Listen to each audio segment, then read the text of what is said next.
మనము జకరియా చూసిన యొక్క దర్శనాల గురించి మనము ధ్యానిస్తూ వచ్చి ఉన్నాము. We have been meditating about the visions that were seen by Zechariah. ఇక జకరియా గ్రంథము అనేది ఒక విశేషమైన ఒక గ్రంథం అయి ఉన్నది. The book of Zechariah is a special book. ఇక జకరియా గ్రంథములో మనము చూసినప్పుడు మనము ఇక్కడ 14 అధ్యాయాలు అనేది ఈ గ్రంథములో మనం చదువుతున్నాం. In the book of Zechariah we can read 14 chapters.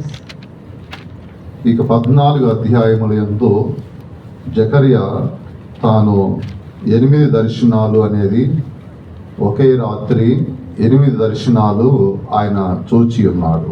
In these 14 chapters we can see that Zechariah saw 8 visions in one night.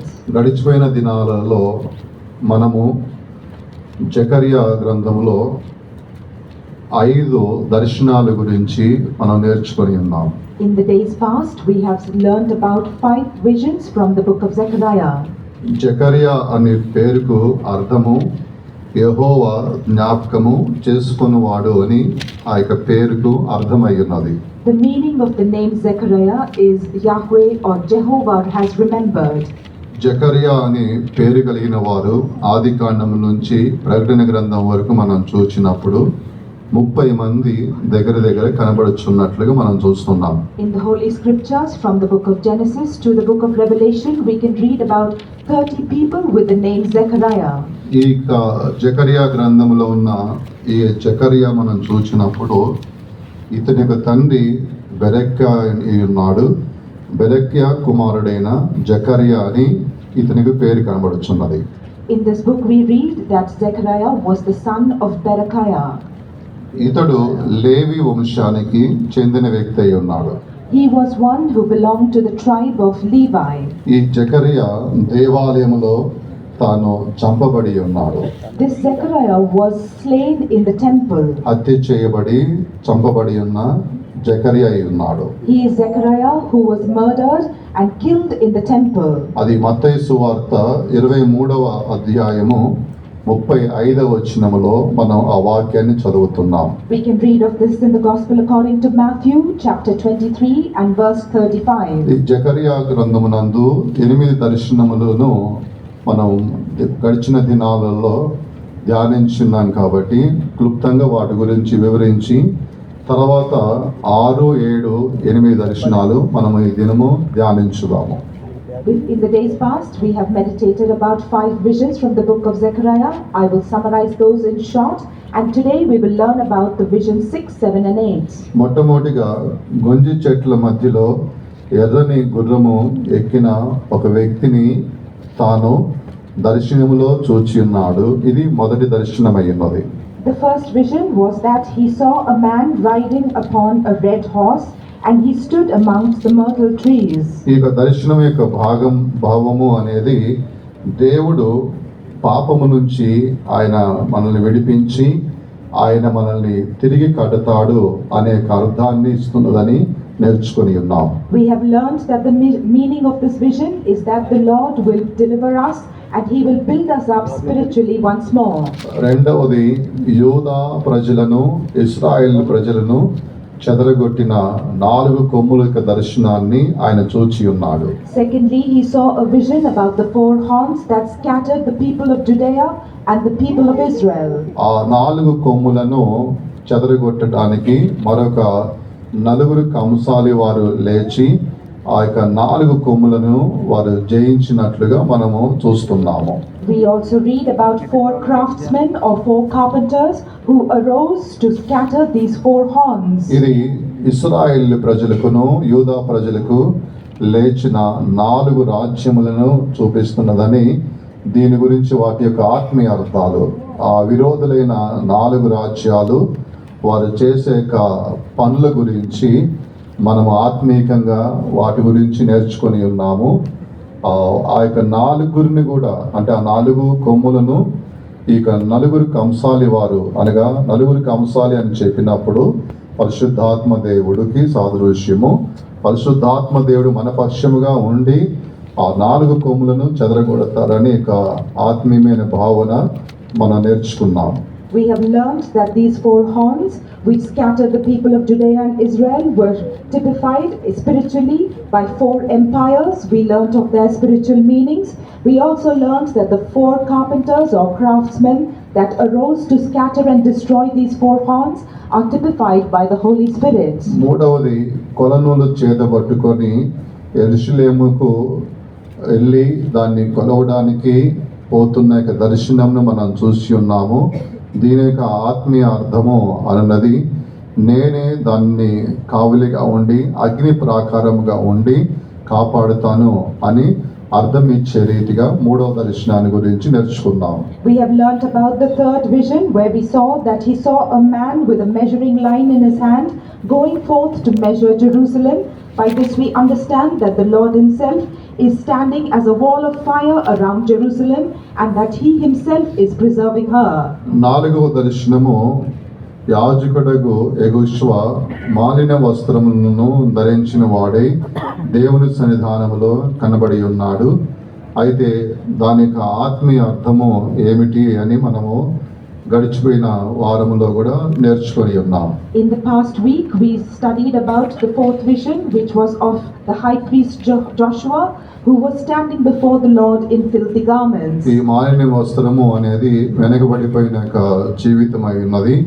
ఆ జీవితము అనేది తొలగించి ఆయనకు ప్రశస్తమైన వస్త్రములు ధరింప చేయబడి తల మీద పాగా పెట్టిన దర్శనము అనగా తల మీద పాగా అని చెప్పినప్పుడు ఇది తలంపులో ఉండే యొక్క పరిశుద్ధతను చూపిస్తున్నది. ఈ దర్శనం యొక్క భావమును కూడా మనం నేర్చుకొని ఉన్నాం. We have learned about its spiritual meaning that these filthy garments typify a backslidden life. These were taken away from him and he was given precious garment. Also a fair mitre was put upon his head. This shows an overcoming life in our thoughts and we have learnt about these spiritual meanings. ఐదవ దర్శనము రెండు ఒలివల చెట్ల మధ్యలో దీప వృక్షము ఉండిన దర్శనం గురించి చూచి ఉన్నాడు. In the fifth vision he saw that a candlestand was standing between two olive trees. ఇక దీప వృక్షము రెండు కోణాలకు పోల్చి నేర్చుకున్నాం. We learnt about this candlestick in two angles. ఒకటి దేవుని బిడ్డ, రెండవది సంఘము. ఒక సంఘము లేకపోతే ఒక దేవుని బిడ్డ రెండు ఒలివ చెట్ల మధ్యలో అన్నప్పుడు అభిషేకం మధ్యలో ఉండాలి అని ఆత్మీయమైన భావన మనం నేర్చుకొని ఉన్నాం. We have learnt that from the first angle it shows this a child of God and from the second the church we see that a child of God should always be in the anointing. అప్పుడే మనము మన ఆత్మీయ జీవితం అనే యొక్క దేవాలయమును కట్టి ముగించగలుగుతాము. ఏదైనా శత్రువులు అనేది లేచినట్లయితే ఇక అభిషేకం యొక్క బలము ద్వారా వాటిని మనం జయిస్తాము. It is only then that we can build up the spiritual temple of our life and if any enemies rise against us we can overcome them. ఇంతవరకు 5 ఆత్మీయమైన కార్యాలు అంటే ఆ దర్శనములను వాటి యొక్క అర్థాలు అనేది గడిచిపోయిన వారం వరకు మనము వాటిని ధ్యానించాము. Until the last week we have studied about these 5 visions and their spiritual meanings. ఈ దినమున 6, 7, 8 దర్శనాలు మనం ధ్యానించబోతున్నాం. Today we are going to learn about visions 6, 7 and 8. 6వ దర్శనము 5వ అధ్యాయము 1 నుంచి 4 వాక్యాల వరకు మనం చదివినప్పుడు ఇక్కడ 6వ దర్శనం గురించి రాయబడి ఉన్నది. About this sixth vision we can read of in Zechariah chapter 5 verses 1 to 4. ఇతడు దర్శనములో ఎగిరిపోవచ్చున్న ఒక పుస్తకమును ఆయన దర్శనములో చూచాడు. In this vision he saw a flying roll or a flying scroll. 5వ అధ్యాయము 1వ వచనము. 5th chapter and verse 1. నేను మరలా తేరి చూడగా ఎగిరిపో పుస్తకం ఒకటి నాకు కనబడెను. Then I turned and lifted up mine eyes and looked, and behold, a flying roll. ఇక్కడ ఎగిరిపోవచ్చున్న ఒక పుస్తకమును ఆయన దర్శనములో చూచాడు. Here in this vision he saw a flying roll. దాని యొక్క కొలత గురించి కూడా ఈ యొక్క అధ్యాయంలో రాయబడి ఉన్నది. It is also written in this chapter about its measure. అది 20 మూరలు 10 మూరలు 23 మూరలు ఎత్తు 10 మూరలు వెడల్పు అని మనం చూస్తున్నాం. We read that the length thereof is 20 cubits and the breadth thereof 10 cubits. ఇది అడుగుల లెక్క అనగా ఫీట్లో మనం చూసినప్పుడు 30 అడుగులు ఎత్తు 15 అడుగులు వెడల్పు ఇటువంటి యొక్క గ్రంథపు చుట్టను ఆయన ఆకాశంలో చూచి ఉన్నాడు. When we see the measure of this roll in feet, it is 30 feet in length and 15 feet in breadth. He saw such a roll in the sky. ఇది ఎగిరిపోవచ్చున్న ఒక పుస్తకముగా దాన్ని చూచి ఉన్నాడు. He saw this as a flying scroll. దేవుని స్తోత్రం. Praise be to God. అప్పుడు ఇక్కడ 3వ వచనములో మనం చూస్తున్నాము. ఇక 3 నుంచి చదువుకుంటూ వచ్చినప్పుడు ఆ యొక్క పుస్తకంలో ఏమి రాయబడి ఉన్నది అనే దాని గురించి ఇక్కడ కింద వాక్యాల్లో రాయబడి ఉన్నది. When we read from verse 3 downwards, we can see what was written in that scroll. భూమి అంతటి మీద బయలువెళ్ళు శాపము అనేది ఆ పుస్తకములో రాయబడి ఉన్నది. In the scroll was written about the curse that goeth forth over the face of the whole earth. ఇక శాపము అనేది ఎవరి ఇండ్లలోనికి వస్తున్నది, ఎవరికి ఆ శాపము వస్తుంది అనేది ఆ గ్రంథములో చాలా తెల్ల తేటగా రాయబడి ఉన్నది. It was written clear as crystal in the book upon whom that curse was going to come and upon which house that curse was going to come. అది ఒక ప్రక్క చూచినప్పుడు ఎవరైతే దొంగలుచు ఉన్నారో వారు కొట్టివేయబడదురు అని ఒక పక్కన రాయబడి ఉన్నది. On one side it was written that for everyone that stealeth shall be cut off. రెండవ పక్కన చూసినప్పుడు అబద్ధ ప్రమాణములు ఏంటి ఎవరైతే చేస్తున్నారో వారిని కొట్టివేయబడతారు అని రెండవ ప్రక్కన రాయబడి ఉన్నది. And on the other side it was written that everyone that sweareth shall be cut off.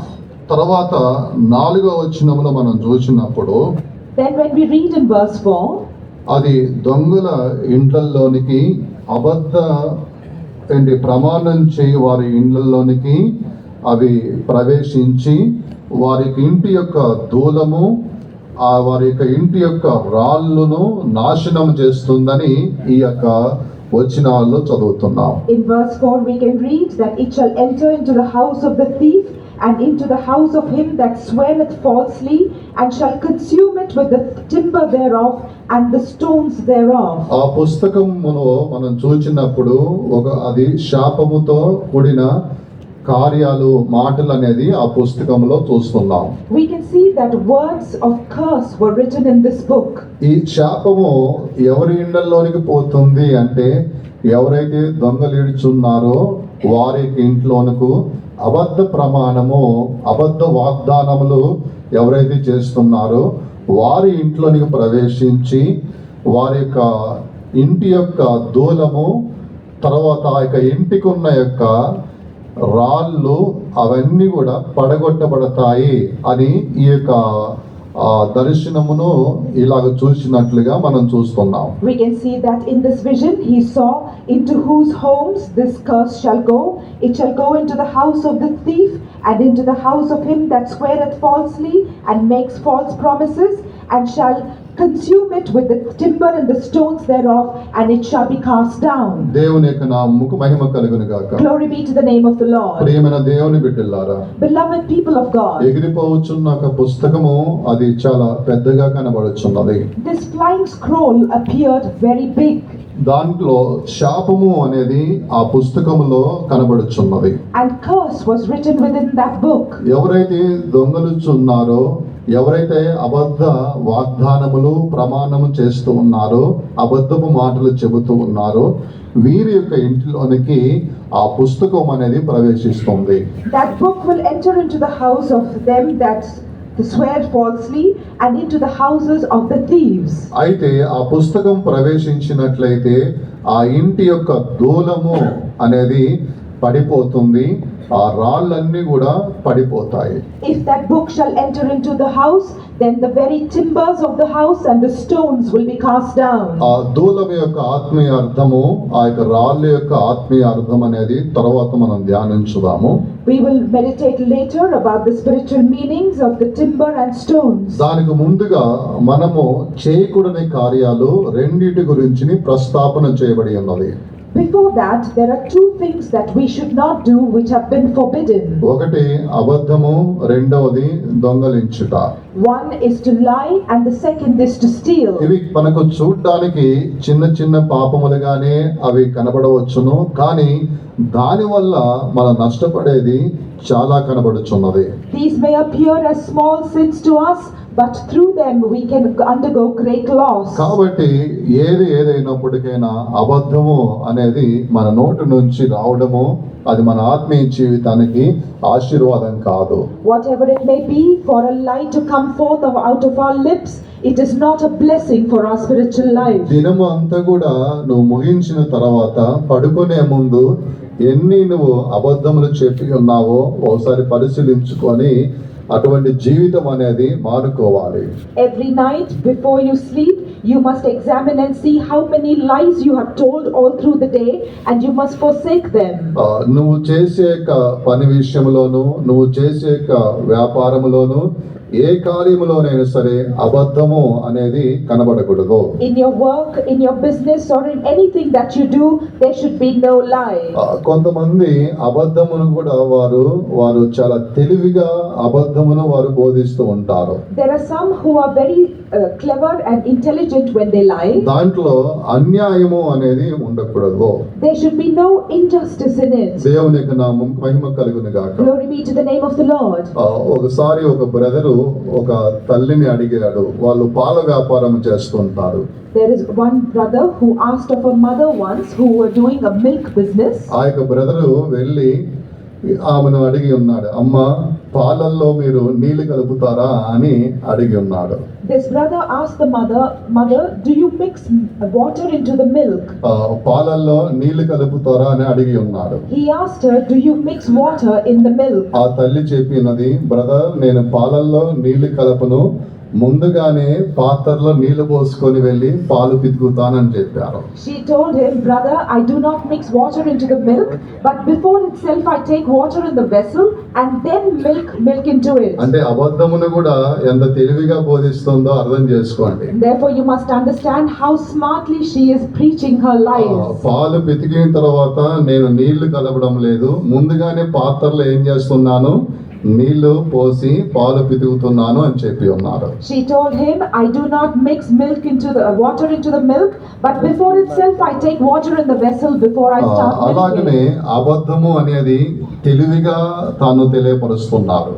In this way, with great intelligence, they are making known their lies. చేస్తున్నది తప్పు, కానీ బోధించేది కూడా జ్ఞానముగా బోధిస్తున్నది. What they are doing is wrong, but even the way they speak of it is very smart. దేవునికి నా మహిమ కలుగును గాక. Glory be to the name of the Lord. అలాగనే కొంతమంది అబద్ధమును కూడా వారు దాన్ని తెలివిగా బోధిస్తారు. In the same way, there are some who are very intelligent in the way they profess their lies.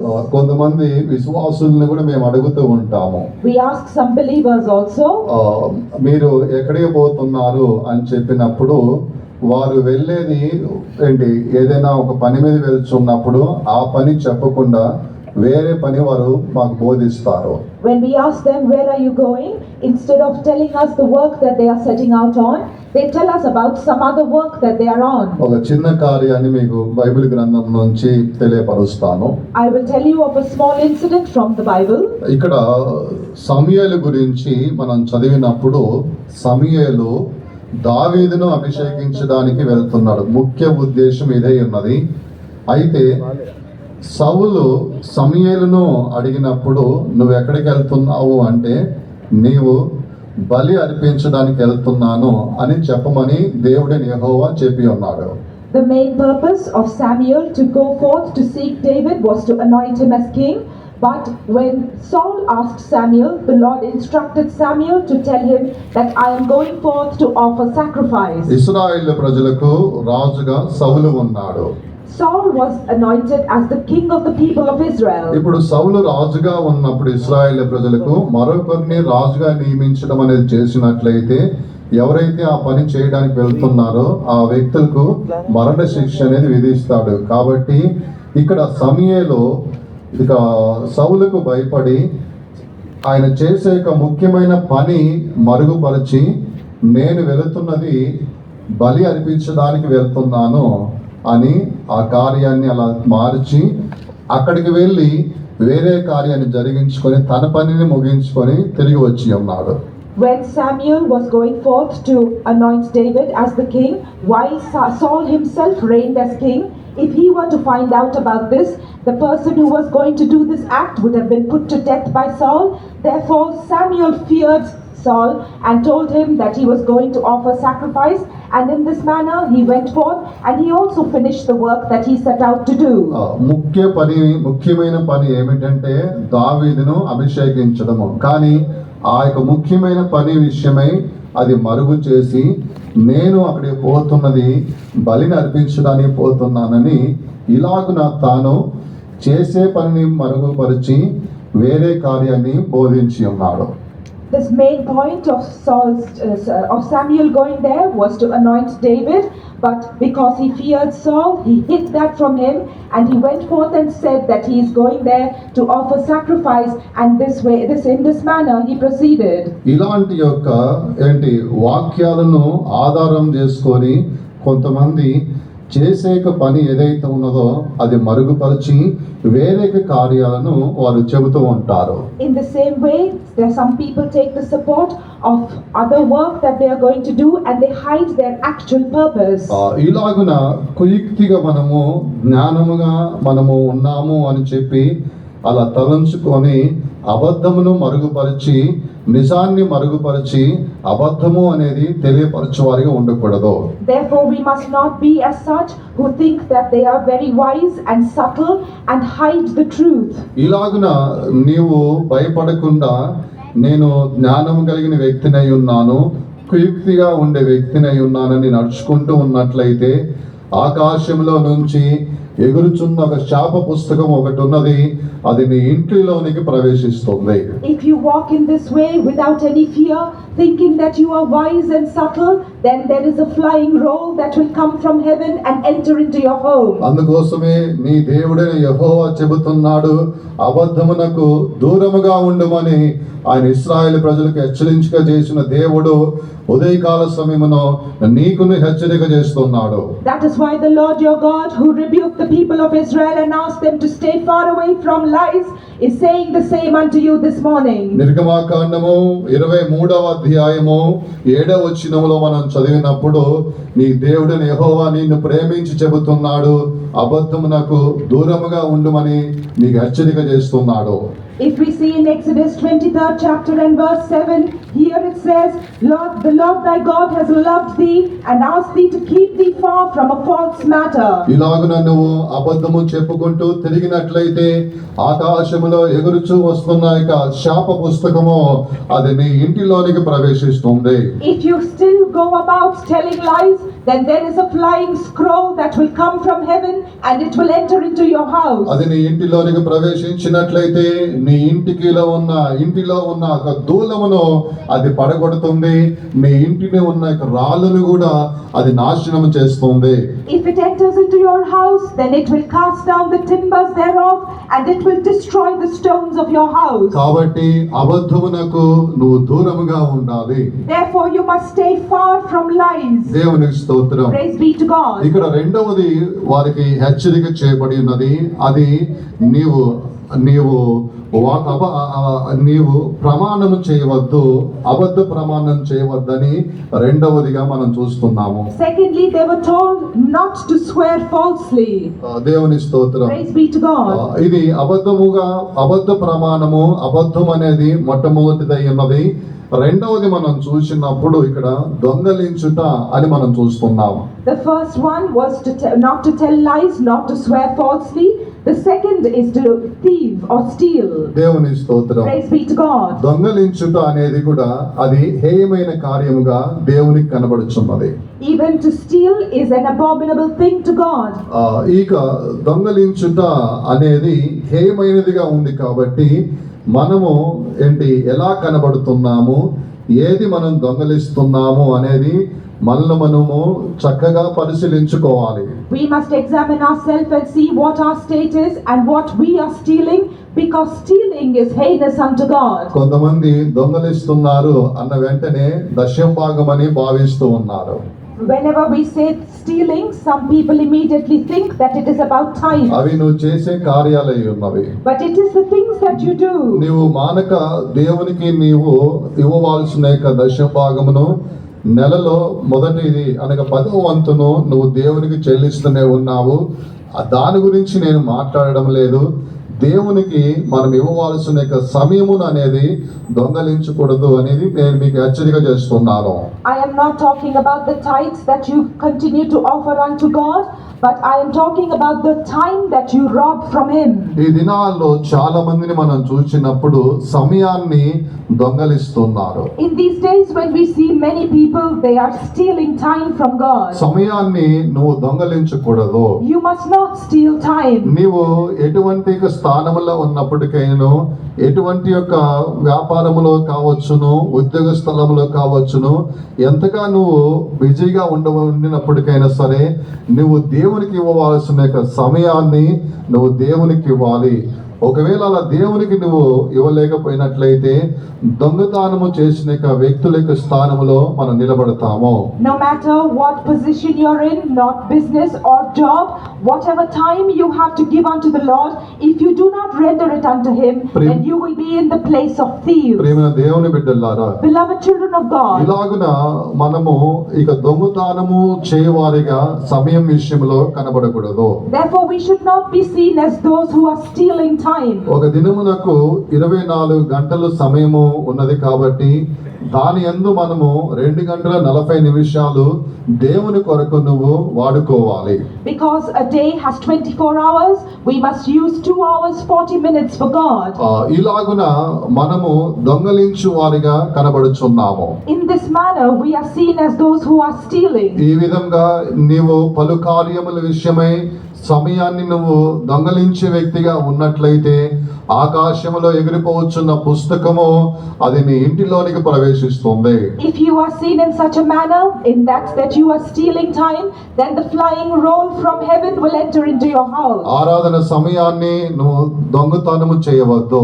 You must not steal worship time. దినముకు నువ్వు దినదినమును దేవునికి ఇవ్వాల్సిన సమయాన్ని దొంగలించకూడదు. You must not steal the time that you must render unto God every day. ఈ దినాల్లో చాలా వరకు మనము గమనించినట్లయితే ఆరాధన సమయాన్ని దొంగలిస్తూ ఉన్నారు అనేక మంది. అలాగనే దేవునికి ఇవ్వాల్సిన సమయాన్ని కూడా వారు దొంగలిస్తూ ఉన్నారు. ఇలాగనని ఉన్నట్లయితే ఆకాశంలో ఎగురుకుంటూ వస్తున్న యొక్క శాప పుస్తకము అది నిన్ను చూచి, నీ గృహాన్ని చూచి, నీ ఇంటిలోనికి వస్తున్నది. In these days we can see that many people are stealing the time from worship and the time that they need to give unto God. If you are doing so, then the flying roll from heaven will look unto you and to your house and will enter into it. ఇక్కడ అబద్ధము దొంగలించుట అనేది ఆ రెండు చిన్నగా ఉన్నవి అని మన కంటికి కనబడినప్పటికైనా దానివల్ల మనం ఎదుర్కొనేది ఎక్కువగా నష్టాన్ని ఎదుర్కొంటున్నాము. Here we can see that these two things, which is lying and stealing, which might seem small in our eyes, will cause great loss unto us. కడవరి దినాల్లోకి వచ్చినాం కాబట్టి మనము అలా ఉండకూడదు. Because we have come into the last days, we must not be so. మనము మారు మనసు పొందకుండా అలాగనే కంటిన్యూగా మనము మూర్ఖమైన మనసుతో నడుచుకుంటూ ఉన్నట్లయితే, If we do not repent and continue to walk in foolishness, ఆ శాప పుస్తకము అనేది ఆ ఇంట్లోనికి ప్రవేశించిన తర్వాత ఆ ఇల్లు ఎలా కనబడుతుంది అంటే ఆ యొక్క ఇంటికి ఉన్న యొక్క దూలము అనేది అది కూలిపోతుంది. ఆ యొక్క రాళ్ళన్నీ కూడా పాడైపోతున్నాయని మనం చూస్తున్నాం. we can see that if we continue in this manner, this book in which there is curse is written, if it enters into the house, it will destroy the timbers and the stones thereof. దేవుని స్తోత్రం. Praise be to God. ఇల్లు అని చెప్పినప్పుడు అక్షరానుసారంగా ఇల్లును మనం చూస్తున్నాము. రెండవదిగా ఇల్లు అని చెప్పినప్పుడు రక్షింపబడి బాప్తిసం తీసుకొని ఉన్న ప్రతి దేవుని బిడ్డకు సాదృశ్యమై ఉన్నదని హెబ్రీ పత్రికలో మనం చదువుతున్నాం. When we talk about a house, it shows a literal house, and secondly it shows a spirit baptized child of God, which is written in the book of Hebrews. ఇక్కడ మనం చూసినప్పుడు దూలము అని రాయబడి ఉన్నది. Here when we read, it is written timber. ఇక దూలము అని చెప్పినప్పుడు అది మన మనసును చూపిస్తున్నది. This timber shows our mind. ఆ యొక్క దూలమును ఇంటికి ఉన్న యొక్క దూలమును మనం చూసినప్పుడు పాత కాలంలో అది కొన్ని మట్టి మిద్దెలకు వేస్తూ ఉంటారు. ఆ దూలాన్ని తీసివేస్తే ఆ ఇల్లు అంతా కూడా కూలిపోతుంది. In the old times, when we see this timber, it stood as a beam for the house.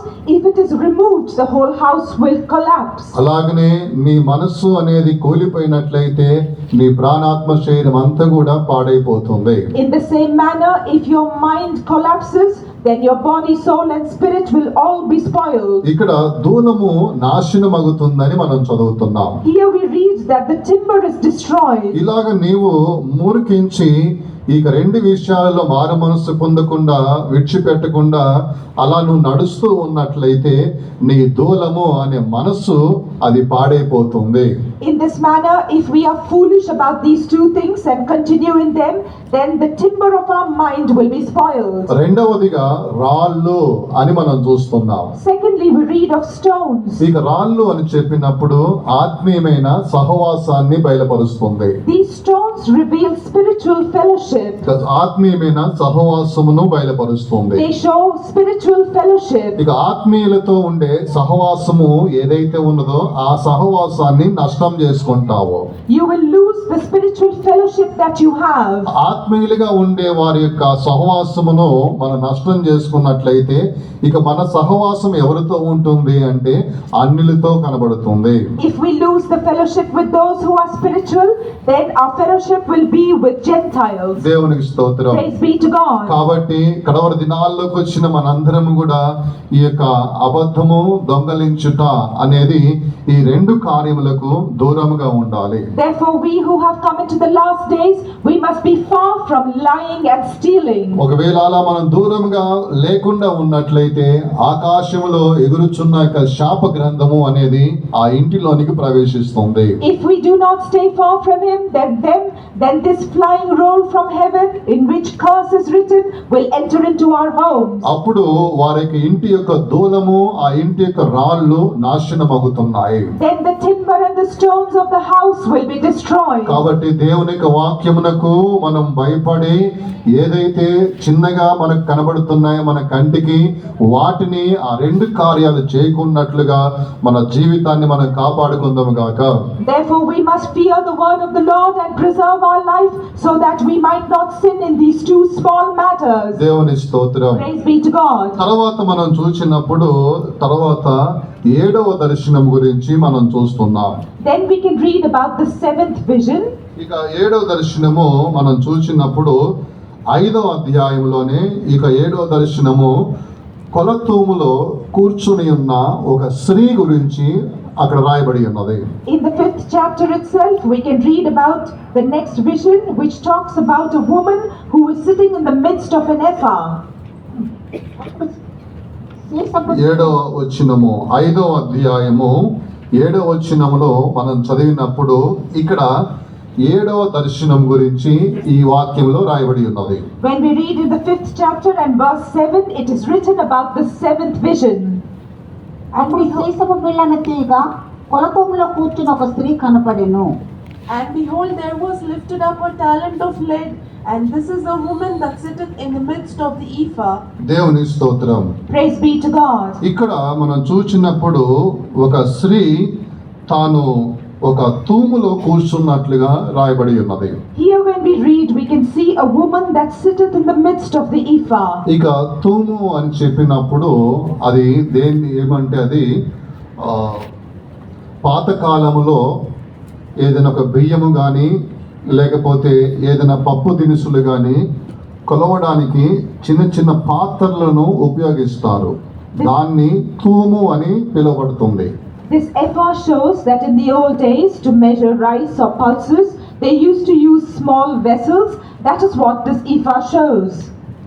ఇక్కడ స్త్రీ ఆ తూములో కూర్చున్నది అని మనం చదువుతున్నాం.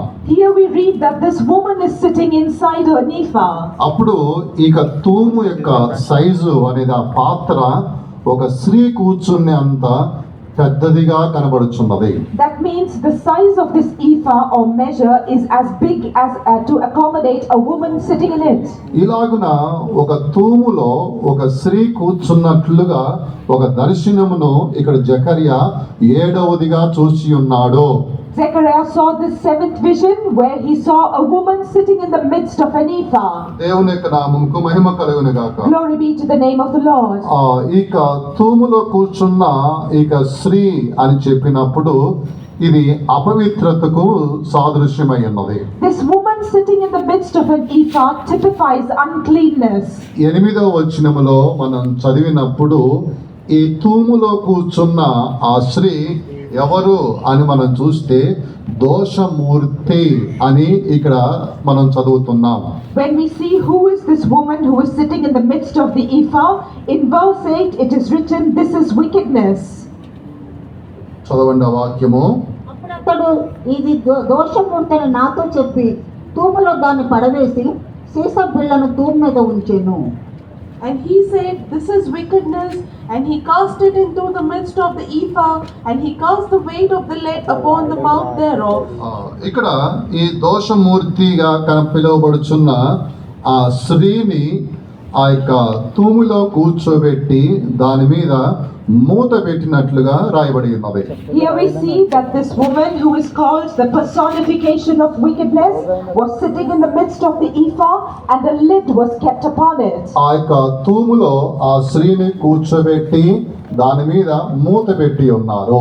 They made the woman sit in the midst of the ephah and put a lid or a weight upon it. తర్వాత 11వ వచనములో మనం చదివినప్పుడు Then when we read in verse 11, ఇది సీనారు యొక్క దేశము అంటే సీనారు అని చెప్పినప్పుడు అది బబులోని దేశమైనది, కద్లీల దేశముగా కూడా అది పిలుస్తున్నారు. అయితే ఇది షీనారు అని చెప్పినప్పుడు అది బబులోని దేశమైనది. ఈ స్త్రీని తీసుకొని వెళ్ళి బబులోని దేశంలో దాన్ని విడిచిపెట్టినట్లుగా చూస్తున్నాం. we see that this was left in the midst of Shinar, which also shows Babylon. It is also called the land of the Chaldeans. We see that this woman in the ephah was left in this land. రెండు ఇక్కడ సంకుబుడ్డి కొంగలు రెక్కల వంటి ఇద్దరు స్త్రీలు ఈ స్త్రీ కూర్చున్న ఆ యొక్క తూమును తీసుకొని వెళ్ళి సీనారు దేశములో విడిచిపెట్టినట్లుగా రాయబడి ఉన్నది. It is written that there came 2 women and the wind was in their wings, for they had wings like the wings of a stork. They lifted up the ephah and took it to the land of Shinar and left it there. ఇలాంటి ఒక దర్శనమును 7వదిగా జకర్యా చూసి ఉన్నాడు. This is the vision that Zechariah saw in his 7th vision. ఇప్పుడు దీని యొక్క ఆత్మీయ భావాన్ని మనం ఇప్పుడు గ్రహించుకుందాము. Now we are going to understand its spiritual meaning. ఇక స్త్రీ అని చెప్పినప్పుడు అపవిత్రతను పాపమును చూపిస్తున్నది. This woman typifies sin and uncleanness. ఇక స్త్రీని తీసుకుని వెళ్ళి ఆ యొక్క తూములో ఆ స్త్రీని కూర్చొని పెట్టి ఉన్నాడు. Now they have taken this woman and made her to sit in the midst of the ephah. అలాగున ఆ యొక్క తూములో కూర్చొని పెట్టి దానికి పైన మూత పెట్టి దాన్ని బిగించినట్లుగా బంధించినట్లు చూస్తున్నాం. We see that after she was made to sit in the ephah, they covered it with a lead and a lid and they bound it. మరలా దాన్ని తీసుకొని వెళ్ళి సీనారు దేశంలో విడిచిపెట్టి ఉన్నారు. Then they took it and left it in the land of Shinar. ఈ యొక్క ఆత్మీయ అర్థము ఏమిటి అని మనం గ్రహించినప్పుడు మన జీవితంలో ఉన్న అపవిత్రమైన కార్యములు, కొన్ని పాప కార్యములు ఏదైతే ఉంటాయో వాటిని మనము బయలుపరచకూడదు అనే అనుభవాన్ని చూపిస్తున్నది. This shows that in our spiritual life also, if there are any sins or unclean things, we should not reveal them. అవి సీనారు దేశమునకు మనము విడిచిపెట్టే వారికి కనబడాలి. We must be seen as those who leave them in the land of Shinar. సీనారు దేశము అని చెప్పినప్పుడు అనగా బబులోని దేశమైనది. ఆ యొక్క అపవిత్రమైనది బబులోని దేశానికి సంబంధించినది. బబులోని దేశము అంటే ఈ లోకానికి సంబంధించినది. అయితే మనలో ఉన్న పాపము ఏదైతే ఉన్నదో దాన్ని మనము బయలుపరచకుండా దాన్ని భద్రముగా మూతపెట్టి ఇక సీనారు దేశంలోనే దాన్ని విడిచిపెట్టేయాలి.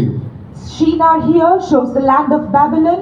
the unclean thing within us belongs to that land of Babylon. Therefore, we must not reveal it, but we must carefully put it in a basket, cover it with a lid, and leave it in the land of Babylon. ఈ దినాల్లో మన మనస్సాక్షిని, మన హృదయాన్ని పరిశీలించుకున్నప్పుడు అనేకమైన రహస్య పాపములు, అపవిత్రమైన కార్యాలు అనేకములుగా అనేక మందిలో వారు గ్రహించుకుంటూనే ఉన్నారు, అనేక మందిలో కనబడుతూ ఉన్నాయి. In these days, when we examine our conscience, many can understand that they have many secret sins, many uncleanness within them. అవి నీలో ఉంటే వాటిని మూతపెట్టి భద్రముగా ఉంచండి, బయటకు మాత్రము దాన్ని నువ్వు కనపరచవద్దు. If you can see those in yourself, then put a lid on them, but do not reveal them outwardly. నీలో ఉన్న అపవిత్రమైన ఆ యొక్క స్త్రీ అనగా పాపాన్ని ఓపెన్ చేసి ఇతరులతో నువ్వు షేర్ చేసుకునే అవసరం లేదు. There is no need for you to open and share the uncleanness within you. నీలో ఉన్న రహస్య పాపము ఏది ఉన్నప్పటికైనా అది నీవు దాన్ని మూత పెట్టి కప్పివేయాలి. దాన్ని నీ దేవుని దగ్గర మాత్రమే నువ్వు చెప్పాలి. ఇతరులకు చెప్పినట్లయితే నువ్వు చచ్చిపోయేంత వరకు, నువ్వు మరణించేంత వరకు వారు నిన్ను పాపులుగానే చూసి ఇంకను నీ మీద అనేకమైన నిందలు మోపి వారు నిన్ను నాశనం చేయాలని చూస్తారు. ఇటువంటి అపవిత్రమైన కార్యాలు ఏది ఉన్నప్పటికైనా సరే దాన్ని భద్రముగా మీరు క్లోజ్ చేయండి. అలా చేసి సీనారు దేశంలో నువ్వు విడిచిపెట్టాలి. If there are any secret sins or uncleanness within you, you must cover them with a lid and not reveal or share them with others. You must tell them only unto your God, because if you reveal them to others, until you die, they will look at you as a sinner and they will continue to accuse you. Therefore, you must put a lid on your secret sins and leave them in the land of Shinar. సీనారు దేశము అని చెప్పినప్పుడు బబులోను దేశమైనది. అది అపవిత్రమైన ఆత్మలకు ఒక నివాస స్థలము అని ప్రకటన గ్రంథంలో మనం చదువుతున్నాం. The land of Shinar is the land of Babylon, and it is the dwelling place of unclean spirits. This we read in the book of Revelation. ఈ లోకమంతా కూడా అపవిత్రముగానే కనబడుచున్నది. This whole world is filled with uncleanness. ఈ లోకములో అపవిత్రమైన ఆత్మలు నివసించే, దుష్ట ప్రజలు జీవించే ఒక లోకముగా కనబడుచున్నది. This world is seen as a dwelling place of unclean spirits and of wicked people. నీలో ఉన్న రహస్య పాపములో ఏది ఉన్నప్పటికైనా అది మూత వేసి అలాగనే దాచిపెట్టవద్దు. దాన్ని నువ్వు సీనారు దేశంలో తీసుకొని వెళ్ళి విడిచిపెట్టేయండి.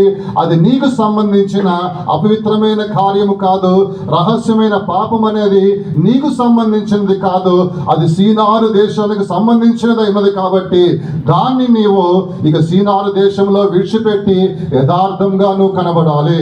Therefore, if there are any secret sins or uncleanness within you, you must not just put a lid on them and cover them up, but you must take them into the land of Shinar and leave them there and forsake them, because they are not with you and they do not belong to you. నీ దేవుడు సర్వశక్తి గలవాడిగా నీ పక్షముగా నిలబడి ఉన్నాడు.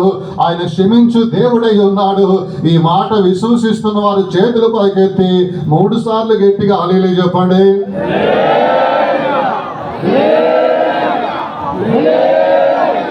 అందుకొరకే యెషయా గ్రంథములో ఒక వాక్యాన్ని మనం చదువుతున్నాము. In the book of Isaiah we can read a verse. 43వ అధ్యాయము 25వ వచనములో మనం చదివినప్పుడు ఇక్కడ దేవుడు నీ పాపములను నేను జ్ఞాపకము చేసుకోను అని చెబుతూ ఉన్నాడు. In Isaiah 43rd chapter and verse 25, the Lord says, I will not remember thy sins anymore. యెషయా గ్రంథము 52వ అధ్యాయము 11వ వచనములో మనం చదివినప్పుడు అక్కడ మీరు అపవిత్రమైన దానిని ఏది ముట్టుకోకూడదు అని కూడా మన వాక్య లేఖనములో చదువుతున్నాం. In the holy scriptures we can also read in Isaiah 52 verse 11, touch no unclean thing. ఇలాగ రహస్యమైన పాపములు ఏదైతే నీలో ఉన్నాయో వాటిని విడిచిపెట్టండి. లేకపోయినట్లయితే నీకున్న ఆత్మీయమైన సౌందర్యం అనేది కోల్పడిపోతావు. Therefore you must forsake the secret sins and wickedness that you have, otherwise you will lose your spiritual beauty. విలాప వాక్యములో 4వ అధ్యాయము 6 నుంచి 8 వాక్యాల వరకు మనం చదివినప్పుడు In Lamentations chapter 4 verses 6 to 8 when we read, ఇక్కడ సౌందర్యముగా ఉన్న దేవుని యొక్క ప్రజలకున్న యొక్క సౌందర్యము నలుపుగా మారిపోయినది. వారు కర్ర వలె ఎండిపోయిన వారిగా కనబడుచు ఉన్నారు. Here we see that the beauty of the people of God was become black as coal, and their skin was become as a dry skin. వారికున్న యొక్క సౌందర్యమును, వారికున్న యొక్క మహిమను వారు పోగొట్టుకునే వారిగా కనబడుతున్నారు. They are seen as those who have lost their glory and their beauty. ఎందుకు వారికున్న సౌందర్యము, వారికున్న మహిమను ఎందుకు పోగొట్టుకున్నారంటే వారి జీవితంలో ఉన్న రహస్య పాపములు ఏదైతే ఉన్నాయో అవి వాటిని వారిలోనే భద్రముగా స్థిరపరచుకున్నారు. వాటిని వారు సీనారు దేశంలో విడిచిపెట్టలేదు కాబట్టి వారికున్న సౌందర్యం అనేది నలుపుగా మారిపోయి ఉన్నది. The reason that their beauty became black and they became dried up is because they carefully kept their secret sins within them. They did not forsake them in the land of ఈ ఉదయకాల Shinar. సమయమందు దేవుడు నీతో హెచ్చరిస్తున్న మాట ఇదై ఉన్నది. This is the word of rebuke that the Lord is speaking unto you this morning. నీ పాపములన్నీ నేను జ్ఞాపకం చేసుకోను, నేను వాటిని క్షమిస్తున్నాను. I will not remember your sins anymore. I will forgive them. వాటిని నీవు సీనారు దేశంలోనే విడిచిపెట్టాలి. అవి ఏది కూడా నీలో భద్రపరచుకొని వాటిని మూత పెట్టి వాటితో పాటు నువ్వు ప్రయాణం చేయవద్దని నీ దేవుడు నీతో మాట్లాడుచున్నాడు. The Lord your God is speaking unto you that you must not cover your sins with a lid and travel with them, but you must take them into the land of Shinar and forsake them there. ఒక నిమిషం అందరం కళ్ళు మూసుకొని 2 నిమిషాలు దేవునికి ఒక ఆరాధన చేయదాం గాక. Let us all close our eyes and worship the Lord for a minute. నీ ప్రాణము, ఆత్మ, శరీరము ఏదైతే ఉన్నదో అది నీ దేవునికే సమర్పించండి. Whatever body, soul and spirit you have, render it unto the Lord. ఆ యొక్క అపవిత్రమైన యొక్క స్త్రీ, దోషపూరితమైన యొక్క స్త్రీ నీ నుంచి దేవుడు తీసివేయగోరుచు ఉన్నాడు. The Lord desires to remove this woman that shows uncleanness from you. అది దోషమూర్తి అని ఇక్కడ మనం చదువుతున్నాము. We read that she is the personification of wickedness. అందరం కూడా కళ్ళు మూసుకొని ఆకాశం వైపు మన చేతులు చాపి దేవుని అడుగుదాము గాక. Let us all close our eyes and stretch forth our hands to heaven and ask the నీ Lord. జీవితంలో ఉన్న రహస్య కార్యములను ఎవరికి చెప్పని అవసరం లేదు. నీ దేవునికి చెప్తే చాలు. ఇదిగో నేను వాటిని క్షమిస్తాను అని నీ దేవుడు నీతో మాట్లాడుచున్నాడు. There is no need for you to share your secret sins with anyone. It is enough if you tell them to your God. The Lord is saying, behold, I will forgive you. ఆకాశం వైపు మన చేతులు చాపుదాము గాక. Let us stretch forth our hands towards ఆకాశం heaven. వైపు మన చేతులు చాపి కల్వారిని తేలుచుందాము గాక. Let us stretch forth our hands toward heaven and look unto Calvary. Calvary శిలువలో యేసుక్రీస్తు నీ కొరకు, నా కొరకు, మన కొరకు ఆయన రక్తమును కాచి ఉన్నాడు. The Lord Jesus has shed his blood on Calvary for you and for I and for all of us. ఆయన నీ కొరకు, నా కొరకు, మన కొరకే కదా ఆయన ప్రాణం పెట్టి ఉన్నాడు. Is it not for you and I, for all of us, that he has shed his blood and అందరం కూడా కల్వారిని ధ్యానించుదాము గాక. let us all meditate upon ఆ Calvary. కల్వరిలో యేసుక్రీస్తు యొక్క రక్తము మన మీద కారుచున్నట్లుగా, పడుతున్నట్లుగా విశ్వాస నేత్రములు తెరచి నీ దేవునికి స్తోత్రము చెప్పండి. Let us open the eyes of our faith and praise our God, because that blood from Calvary is falling and flowing upon us. నీ దేవుడు నిన్ను పవిత్రపరచుకొనుతూ ఉన్నాడు. The Lord desires to sanctify you. విశ్వాసముతో దేవునికి స్తోత్రము చెప్పి అన్ని భాషలు మాట్లాడదాము గాక. With faith, let us speak in unknown tongues and praise the Lord. నీ దేవుడు చేయబోయే మేలు, గొప్ప మేలు ఈ వేళ ఉన్నది. The great good that the Lord is going to do is for you. అందరం కూడా అప్పగించుకుందాము. Let us all surrender. ప్రాణము, ఆత్మ, శరీరాన్ని సమర్పించండి. Let us surrender our body, soul, and నీ దేవుడు దాన్ని పరిశుద్ధపరచుకోలుతూ ఉన్నాడు. God is desiring to cleanse నీ you. దేవుడు దాన్ని పరిశుద్ధపరచుకోలుతూ ఉన్నాడు. The Lord is desiring to cleanse you.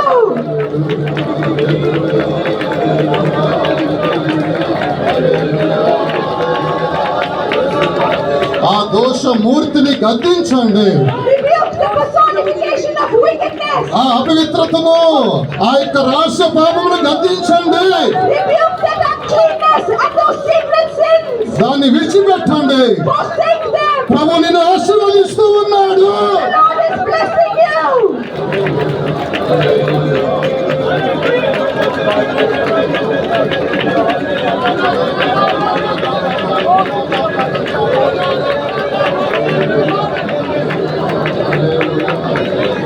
ఈ స్థలాన్ని విడిచిపెట్టిపోతున్నప్పుడు నువ్వు దోషమూర్తిని నీతో తీసుకొని పోవద్దు. When you are leaving this place, you must not take the personification personification of wickedness with you. విడిచిపెట్టండి. Forsake her. తీర్మానం చేసి విడిచిపెట్టమని నీ దేవుడు నీకు ఆజ్ఞాపిస్తూ ఉన్నాడు. The Lord your God is commanding you to make a decision not to forsake it.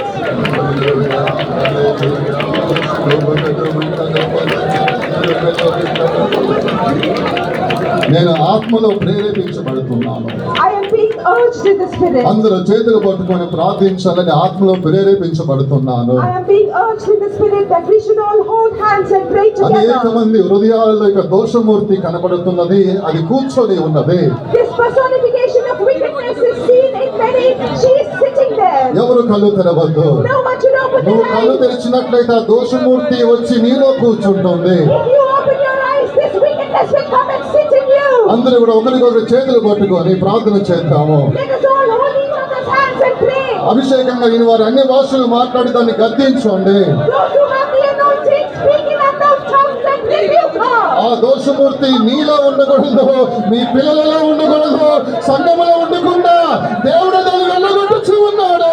The Lord himself is chasing out this wickedness, that she should not be seen in you, or in your children, or in the church.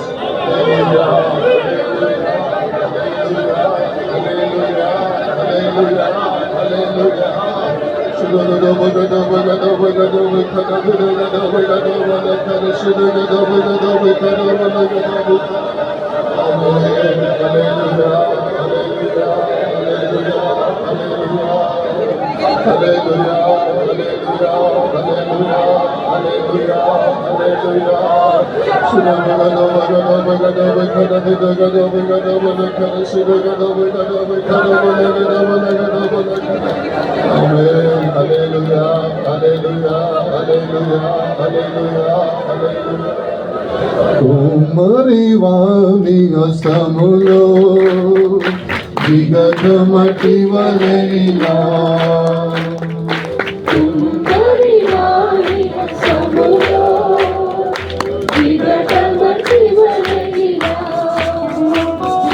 శిల్పించు నీ చిత్తమే.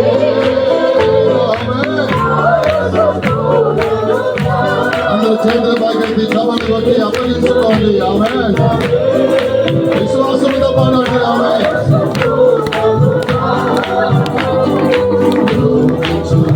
దేవా నీలో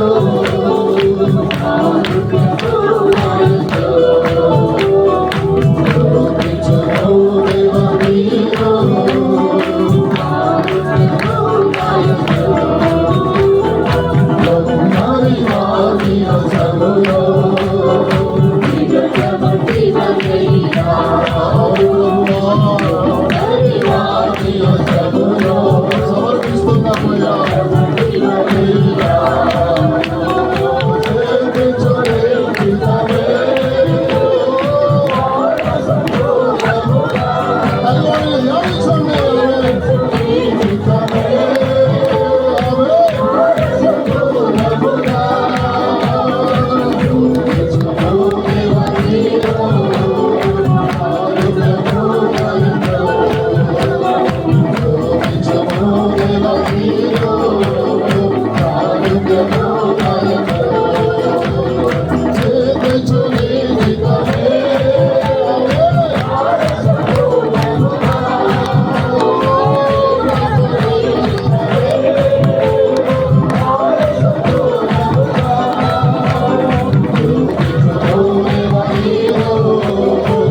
అందరము చేతులు పైకెత్తి గంభీరముగా ఒక 20 స్తోత్రములు మనం చెబుదాము. నీ దేవుడు నిన్ను విడిపించి ఉన్నాడు. ఆ దోషమూర్తిని దేవుడు లయపరిచి ఉన్నాడు. అది నీ పిల్లలలోనూ నీలోనూ సంఘములో కూడా ఆ దోషమూర్తి కనబడకుండా దేవుడే దాన్ని మొత్తాన్ని కూడా అగ్ని ఏ విధంగా మైనమును కరగజేస్తున్నదో ఆ దోషమూర్తిని దేవుడు కాల్చివేసి ఉన్నాడు. విశ్వాసముతో అందరము చేతులు పైకెత్తి ఒక 20 స్తోత్రములు గంభీరముగా దేవాది దేవునికి స్తోత్రించేదము.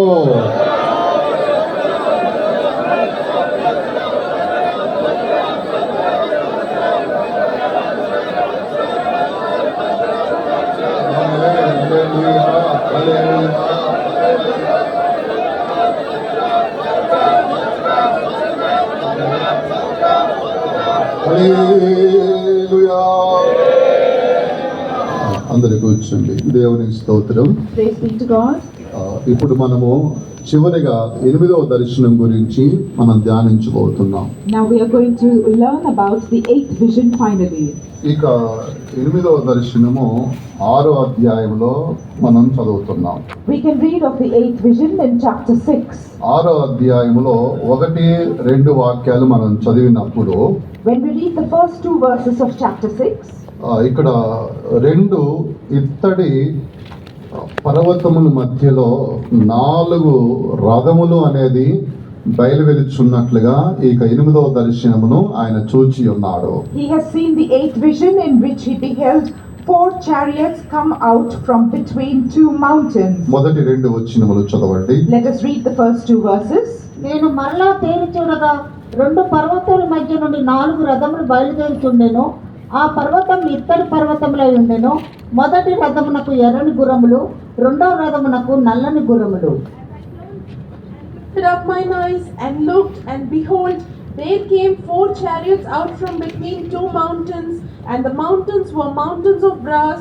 In the first chariot were red horses, and in the second chariot black horses.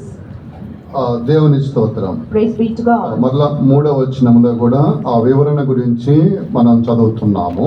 We can read of the same description in verse 3 also. 2 ఇత్తడి పర్వతముల మధ్యలో 4 గుర్రములు అనేది వెలుచున్నట్లుగా కనబడి ఉన్నది. He saw there were 4 chariots which came out from between 2 mountains of brass. ఇక్కడ గుర్రము మాత్రమే కాదు, రథము గుర్రములు కూడా కనబడుచున్నాయి. Here there were not only horses but there were also chariots. మొదటి రథమునకు ఎర్రని గుర్రములు ఉన్నవి. The first chariot had red horses. రెండవ రథమునకు నల్లని గుర్రములు కనబడుచున్నాయి. In the second chariot it had black horses. మూడవ రథమునకు తెల్లని గుర్రములు కనబడుచున్నాయి. The third chariot had white horses. తర్వాత 4వ రథమునకు చుక్కలు చుక్కలు గల బలమైన గుర్రములు కనబడుతున్నాయి. And the fourth chariot had grizzled and bay horses. ఇవి ఏమిటి అని అడిగినప్పుడు దేవదూత ఈ విధంగా దాని యొక్క అర్థాన్ని చెప్పినట్లుగా కింద వాక్యాల్లో మనం చూస్తున్నాం. In the verses below we can see when he asked the angel of the Lord, "What are these?" The angel told them unto him. దేవుని యొక్క నా మహిమ కలుగును గాక. Glory be to the name of the Lord. ఇక్కడ 2 ఇత్తడి పర్వతములు అని చెప్పినప్పుడు ఇది దేన్ని చూపిస్తున్నది అన్నప్పుడు ఇక్కడ రథములు అనేది మొట్టమొదటిగా ఇక్కడ రథములు అనేది గాలిని చూపిస్తున్నది. First of all, the chariots here show wind. అది 5వ వచనములో మనం చదువుతున్నాం. We can read this in verse 5. 5వ వచనములో రాయబడి ఉన్నది. It is written in verse 5. రథములు అని చెప్పినప్పుడు అది గాలిని చూపిస్తున్నది. These show the winds or the spirits of heaven. తర్వాత ఈ 2 ఇత్తడి పర్వతములు అని చెప్పినప్పుడు ఇది తీర్పును, న్యాయమైన తీర్పునుకు సాదృశ్యమైనది. These 2 mountains of brass typify judgment. 2 ఇత్తడి పర్వతములు అని చెప్పినప్పుడు న్యాయమైన తీర్పుకు చూపిస్తున్నది. These mountains of brass typify fair judgment. ఇక్కడ రథములు అని చెప్పినప్పుడు గాలిని చూపిస్తున్నది. And these chariots typify wind or spirits. అంటే ఇక్కడ మనం చూసినప్పుడు గాలి అనేది అది కూడా తీర్పునే బయలుపరుస్తుంది. Here this wind also typifies judgment. 2 ఇత్తడి పర్వతములు రథములు అని చెప్పినప్పుడు న్యాయమైన తీర్పును విధించువాడు అని దాని యొక్క దర్శనమునకు అర్థమై ఉన్నది. The meaning of this vision, which had mountains of brass and chariots, is he who gives a fair judgment. మన దేవుడు ఆయన న్యాయమైన తీర్పును అనేది ఆయన చేయగలిగిన సమర్థుడై ఉన్నాడు. Our God is able to pronounce a fair judgment. ఆయన న్యాయమును బట్టినే ఆయన తీర్పును తీరుస్తాడు. It is in all fairness that he judges. అది 6వ అధ్యాయము 8వ వచనములో మనం చదివినప్పుడు ఇక్కడ దాని యొక్క భావాన్ని కూడా మనం చదువుతున్నాం. When we read 6th chapter 8th verse, we can also read about its meaning. ఉత్తరపు దేశంలోనికి పోవు వాటిని చూడుము, అవి ఉత్తర దేశమందు నా ఆత్మను నెమ్మది పరిచినవి అని మనం చూస్తున్నాం. In this verse we can read, behold, these that go toward the north country have quieted my spirit in the north country. ఇక బలమైన రథములు ఇక గుర్రములు అనేది ఉత్తర దేశమునకు పోయినవి. ఉత్తర దేశము విషయమై దేవుని యొక్క ఆత్మను నెమ్మది పరిచెను అని మనం చూస్తున్నాం. We see that these strong chariots and horses went toward the north country, and in the north country they have quieted the spirit of the Lord. దీని యొక్క అర్థం ఏమిటంటే ఉత్తర దేశము అంటే అది బబులోని దేశమై ఉన్నది. The meaning of this is that the north country is the land of Babylon. ఈ యొక్క రథములు గుర్రములు అనేది ఉత్తరపు దేశముకు వెళ్ళినట్లు చూస్తున్నాం. And we see that these horses and chariots went unto the north country. ఇక్కడ ఉత్తరపు దేశంలోనికి రథములు గుర్రములు పోయినవి అంటే ఆ ఉత్తరపు దేశంలో ఒక న్యాయమైన ఒక తీర్పు అనేది జరిగి ఉన్నది అని దాని యొక్క భావమై ఉన్నది. The meaning of these horses and chariots going unto the north country shows that a fair judgment was pronounced upon it. ఇక ఉత్తరపు దేశము అనగా బబులోను దేశము విషయమై దేవుడు తన ఆత్మలో కోపముతో కనబడుచున్నాడు. We can see that the Lord was angered in his spirit about Babylon, which is the north country. అయితే ఎప్పుడైతే గుర్రములు రథములు పోయినవో అంటే తీర్పు అనేది ఆ దేశం మీదకి పోయినదో అప్పుడు కోపము అనేది తన ఆత్మలో ఉన్న కోపము అనేది ఇప్పుడు నెమ్మది అయిపోయినదే అని ఇక వాక్యం యొక్క భావమై ఉన్నది. The meaning of this verse shows us that when these horses and chariots, which is the fair judgment, goes upon to the land of Babylon, the anger in the Lord is quieted. ఆయన న్యాయమైన తీర్పును విధించువాడై ఉన్నాడు. He is the one who shall proclaim a fair judgment. అందుకొరకే ఇక రథములు ఈ గుర్రములు అనేది బబులోని దేశంలోనికి వెళ్ళినవి అంటే ఆయన న్యాయము అనేది బబులోని దేశంలోకి వెళ్ళినది అని అర్థమై ఉన్నది.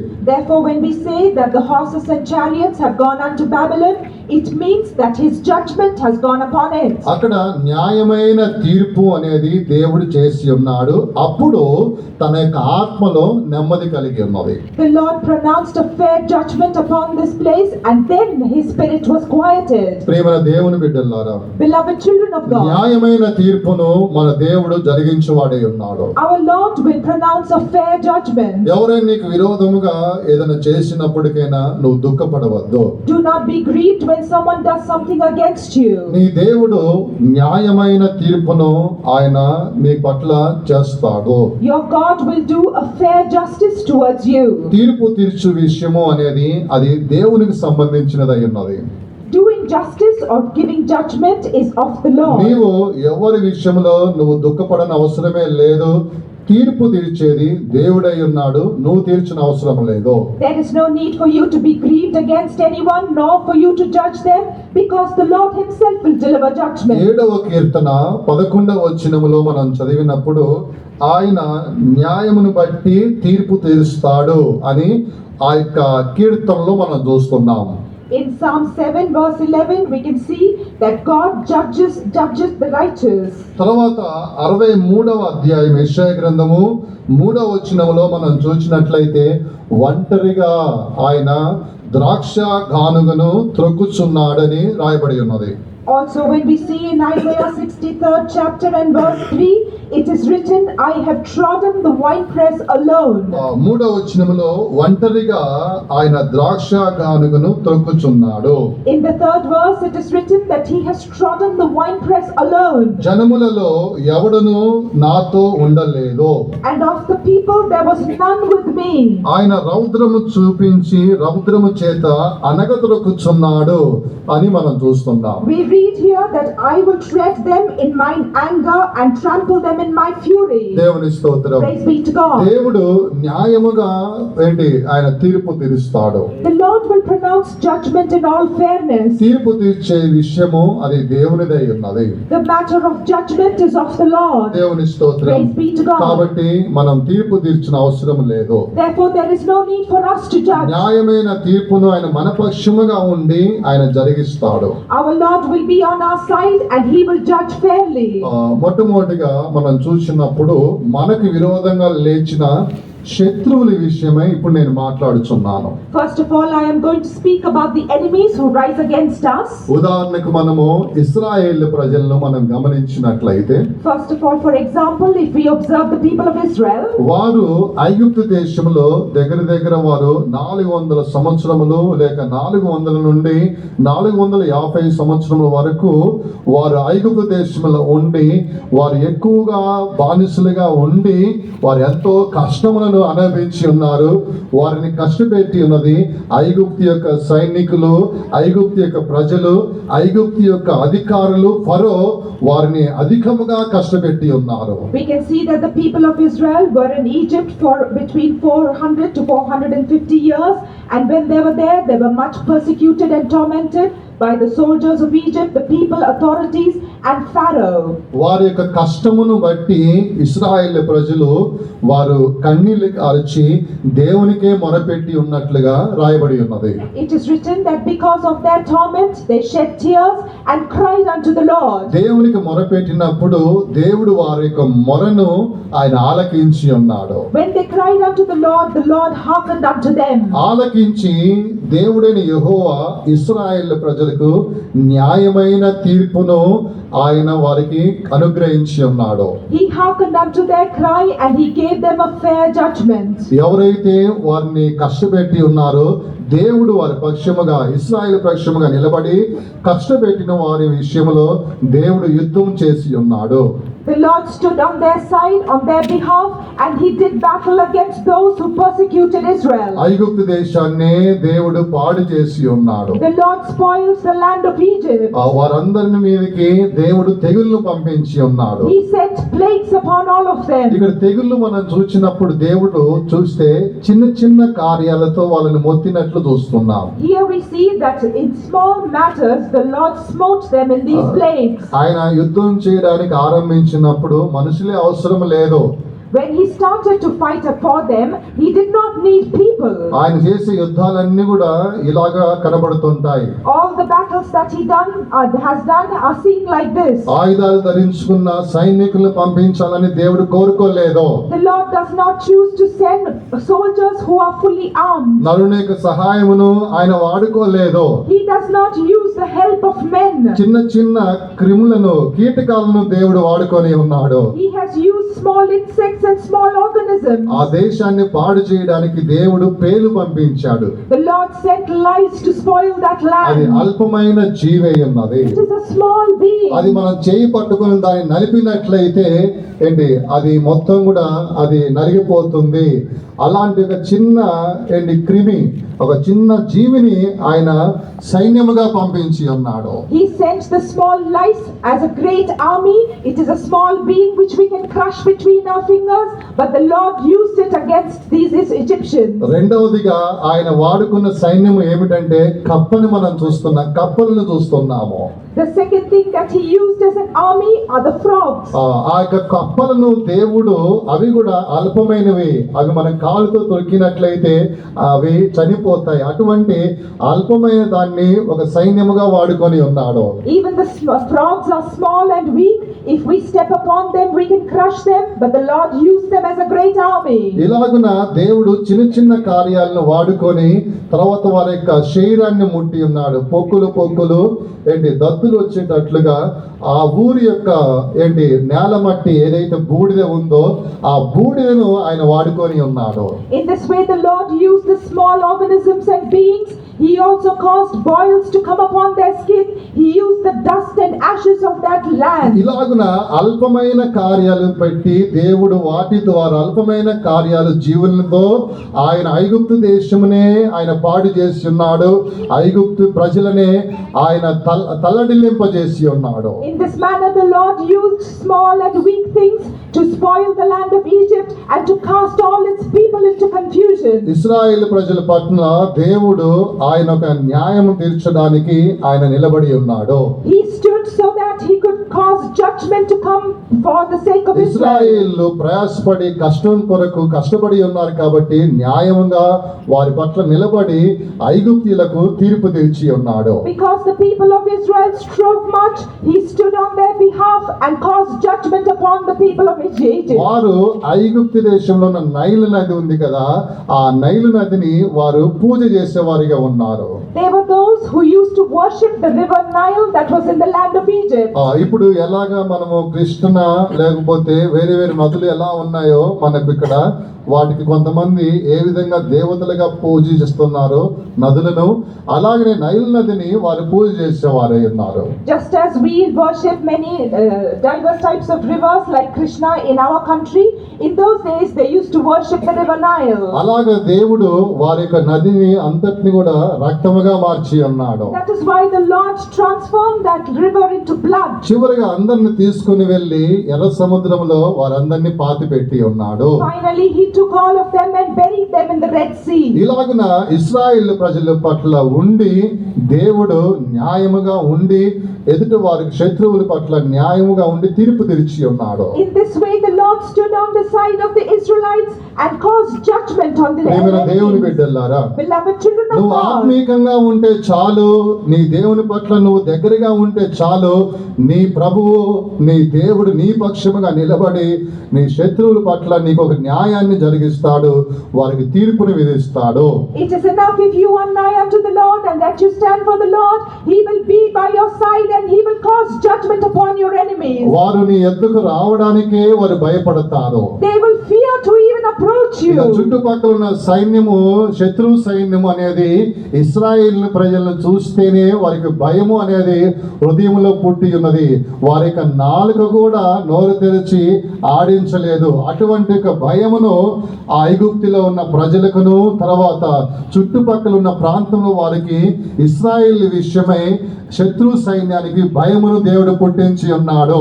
The Lord caused a great fear to come upon the enemies and the armies of the enemies of Israel from the surrounding areas and from Egypt, so that they were in great fear of them to the extent that their tongue could not even move.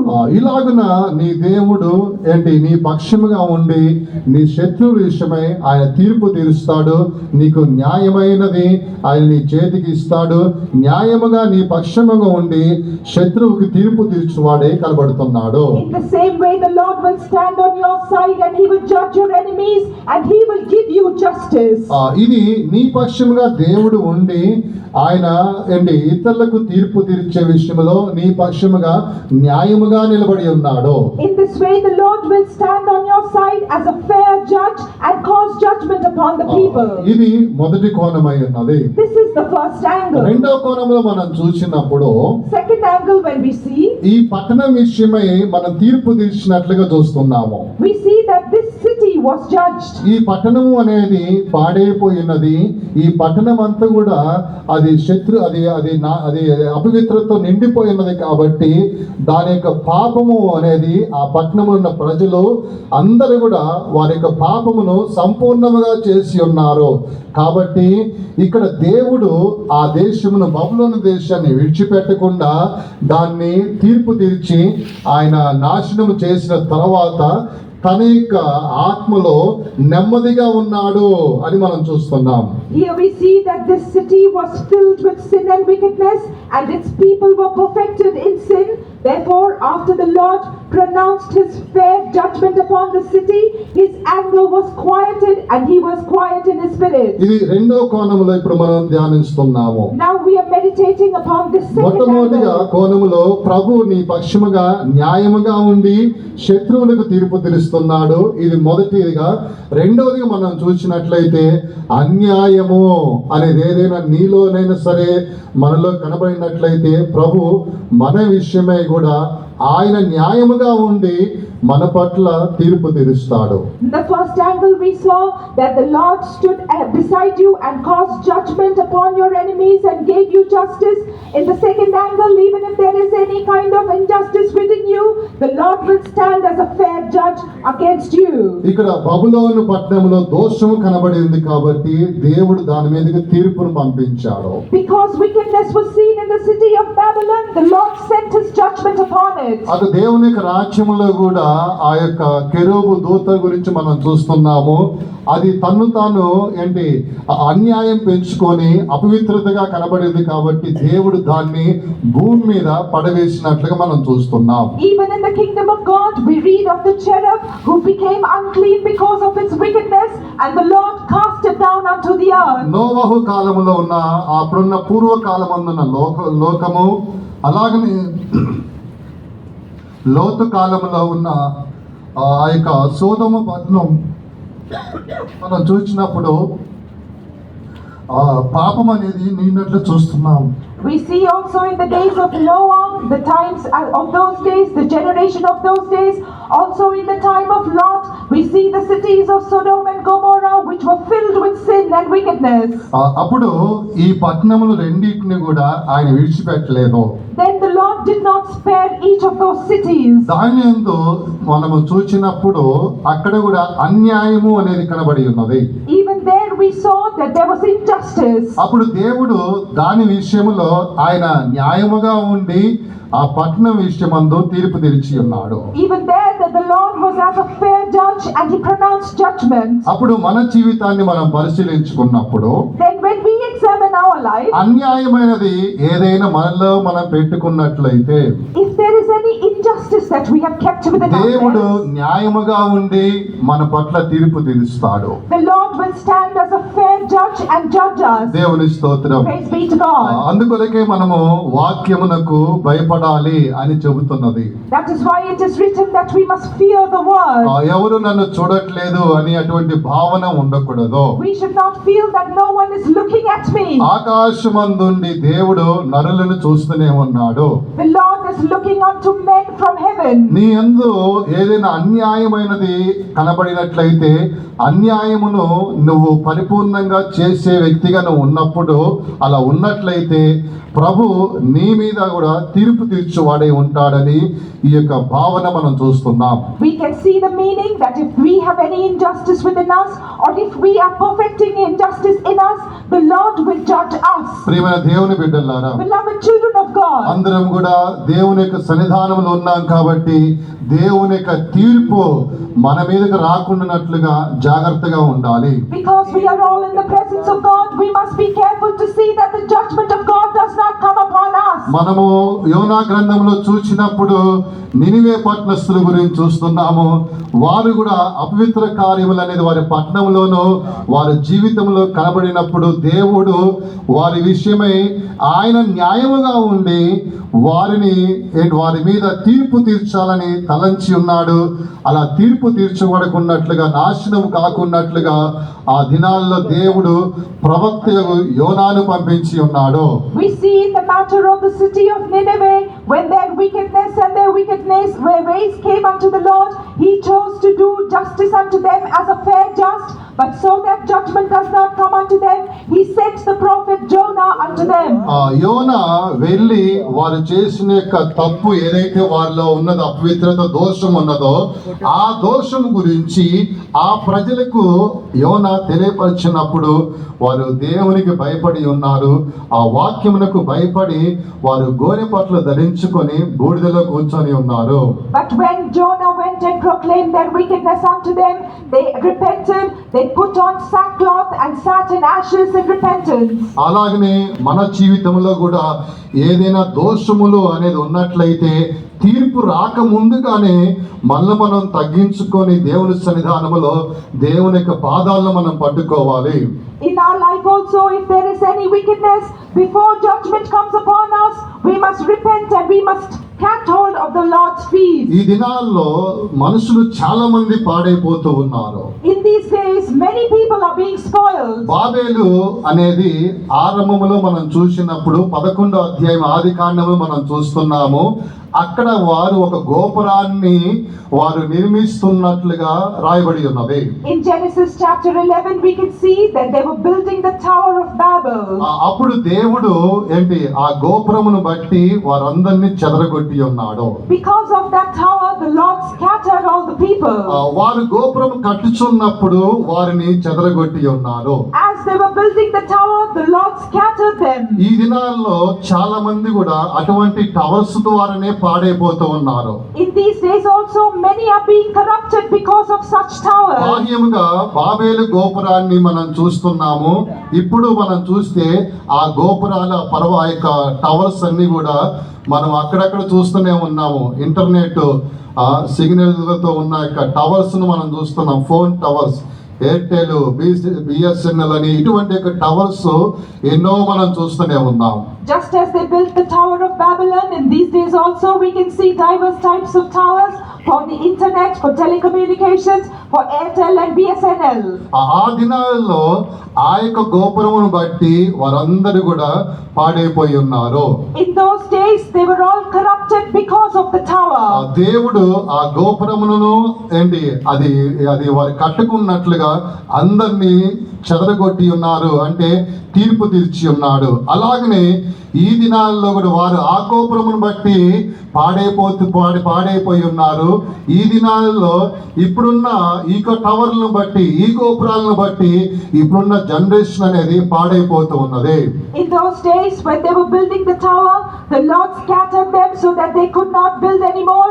In these days also, the generation today is being spoiled and corrupted by these towers. ఇప్పుడున్న ఈ గోపురాలను బట్టి జనులు ఎలా పాడైపోతూ ఉన్నారు?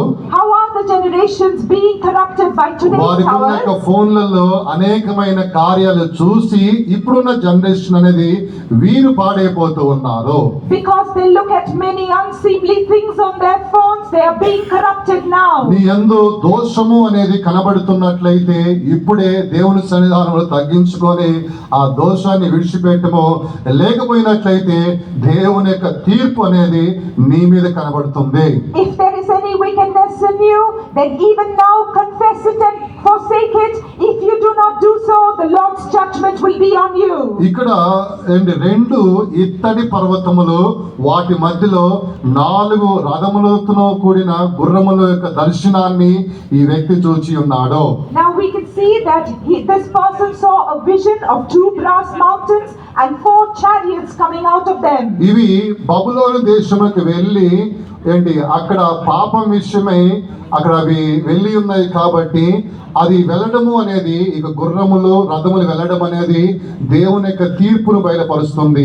అవి వెళ్ళినవి కాబట్టి దేవుని యొక్క తీర్పు వెళ్ళి ఉన్నది కాబట్టి ఆయన యొక్క ఆత్మ అనేది శాంతముగా కనబడి ఉన్నది.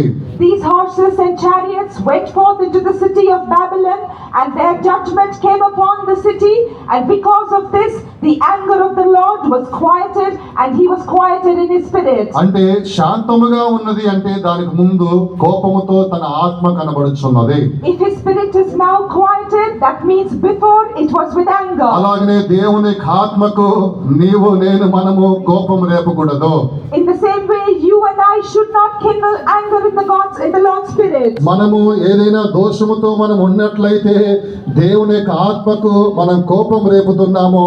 అందుకోసమే ఆయన ఏమీ ఆలోచించడు. న్యాయాధిపతిగా ఆయన నిలబడి ఆయన నీ విషయమే తీర్పు తీర్చడానికి ఆయన ఖడ్గమును పట్టుకుంటాడు. If there is any wickedness in you, it will kindle the Lord's wrath, and he will rise as a fair judge against you and send forth his sword. God. ఇలాగున మన మీదకి ఆ తీర్పు రాకముందే పాపాత్మురాలైన ఒక స్త్రీ ఏ రీతిగా యేసుక్రీస్తు యొక్క పాపమును పాదాలు పట్టుకోవడానికి వెళ్ళి ఉన్నదో అలాగనే మనము కూడా ఆయన పాదాలను మనం పట్టుకోవాలి. Before judgment comes upon us, as the sinful woman sought the Lord's feet and fell upon them, we too should fall upon the Lord's ఆ feet. పరిసయ్యుడు యేసుక్రీస్తుని పిలిచింది భోజనం కొరకు పిలిచి ఉన్నాడు. యేసు ప్రభును ఆయన శిష్యులను పిలిచినది భోజనం కొరకు పిలిచాడు. కానీ ఇక స్త్రీ పోయినది భోజనం కొరకు పోలేదు. ఆమె యొక్క పాపముల నుంచి నేను విడుదల పొందుకోవాలి, నాలో ఉన్న దోషం నుండి నేను విడుదల పొందుకోవాలని ఆశతో యేసయ్య పాదాల దగ్గరికి వెళ్ళి విందుతో కూర్చున్న వారితో కూడా ఆమె కూర్చోకుండా డైరెక్ట్ గా ఆమె వెళ్ళి యేసయ్య పాదాలనే పట్టుకొని ఉన్నది.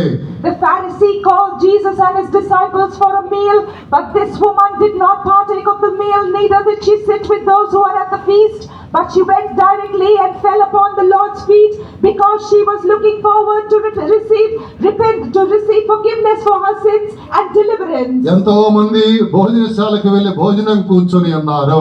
Many went unto the feast and were ready to feast. కానీ ఈమె వెళ్ళింది భోజనశాలకు పోలేదు. వెళ్ళిన వెంటనే యేసయ్య పాదాల దగ్గరికి వెళ్ళి ఆమె కన్నీళ్లు కార్చి తన తల వెంట్రుకలతో తుడిచి అత్తరు పూసి ఆ పాదాలను ముద్దు పెట్టి ఉన్నది. కాబట్టి జీవము గల దేవుడు, క్షమించే దేవుడు ఆమెలో ఉన్న దోషాన్నే తీసివేసి ఉన్నాడు. This woman did not go to the feast, neither did she eat, but she went to the feet of Jesus. She wept over them, wiped them with her hair, and she repented of her sins. Therefore the Lord ఆమె మీదకి వచ్చే తీర్పు రాకుండానట్లుగా ఆమె జాగ్రత్త పడి ఉన్నది. She took care to see that the judgment that was to come upon her did not అలాగనే fall. దేవుని యొక్క వాక్యానికి భయపడదాము గాక. Therefore let us fear the word of the దేవుని Lord. సన్నిధానములో దేవునికి భయపడి తగ్గించుకుందాము గాక. In the presence of the Lord let us fear the Lord and humble దేవుడు మనకు ourselves. ఒక తరుణం ఇచ్చి ఉన్నాడు. The Lord has given us a chance. మన యొక్క తప్పులు, మన యొక్క దోషము ఏదైతే ఉన్నదో ఆ దోషము నిమిత్తమై యేసయ్య పాదాలు పట్టుకుందాము గాక. Whatever our fault or wickedness is, let us go and take hold of the Lord's feet. లేకపోయినట్లయితే దేవుని యొక్క తీర్పు అది నీ మీద రగులుకున్నట్లయితే నువ్వు ఎక్కడ ఉండిపోతావు, ఎక్కడ ఉంటావు?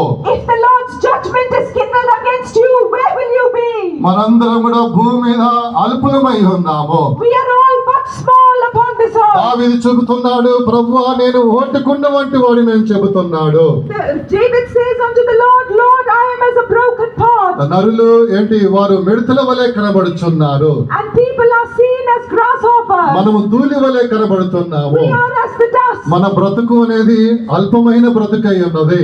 Our life is fleeting. కాబట్టి అందరం కూడా తగ్గించుకొని యేసయ్య పాదాలను పట్టుకుందాము గాక. Therefore let us all humble ourselves and fall on the Lord's feet. తీర్పు మన మీదకి రాకముందుగానే యేసయ్య పాదాలు పట్టుకుందాము. Before judgment comes upon us, let us fall on ఇది Jesus' feet. కృపాకాలమై ఉన్నది. This is the period of అందరం కూడా grace. కళ్ళు మూసుకొని యేసయ్య పాదాలు Let పట్టుకుందాము. us all close our eyes and fall at the feet of నీలో Jesus. దోషము పెరగకూడదు.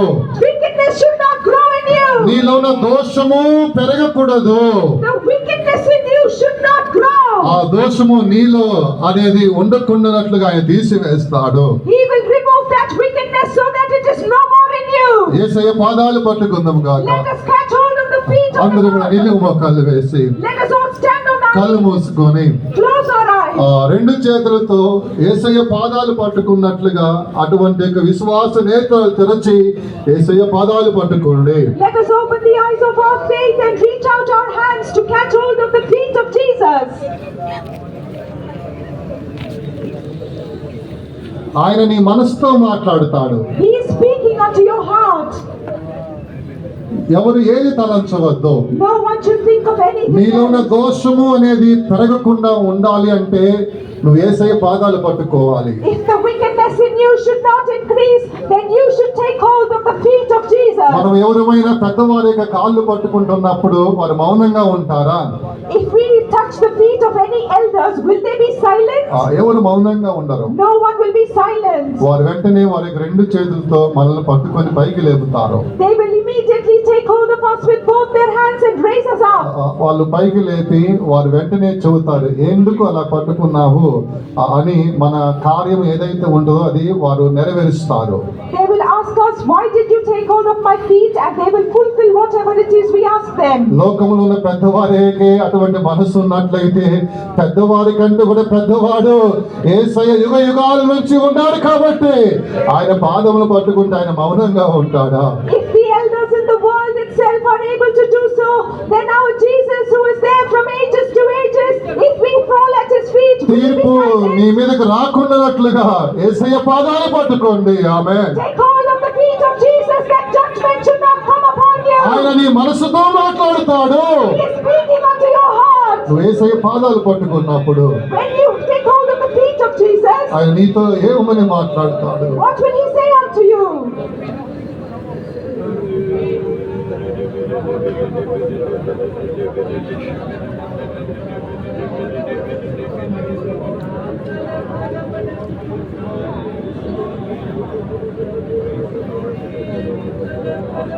యేసు ప్రభు ఆమెతో చెప్పి ఉన్నాడు, అమ్మా నీ పాపములన్నీ కూడా క్షమించబడి ఉన్నాయి అమ్మా అని చెప్పి ఉన్నాడు. ఆమేన్. Jesus said unto her, woman, all your sins have been forgiven.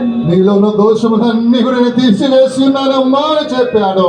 He said, woman, I have removed all the iniquity that is in you. ఆ రోజు ఆమెకు ఎంతో సంతోషం కలిగి ఉన్నది. That day she received great ఆమెలో ఉన్న joy. దోషములన్నీ తొలగిపోయి ఉన్నవి. All her wickedness was అక్కడ removed. ఉన్న వారందరికంటే కూడా ఈమె ఒక నీతిమంతురాలై ఉన్నది. She became the most righteous amongst all who were there. కల్వారిని ధ్యానించుదము గాక, Let us meditate on Yesayya that. పాదాలు పట్టుకుందాము గాక, Let us take hold of the తీర్పు feet నీ of మీదకి Jesus. రాకుండాట్లుగా యేసయ్య పాదాలు పట్టుకుందాము గాక. Let us take hold of the feet of Jesus so that judgment does not come upon us.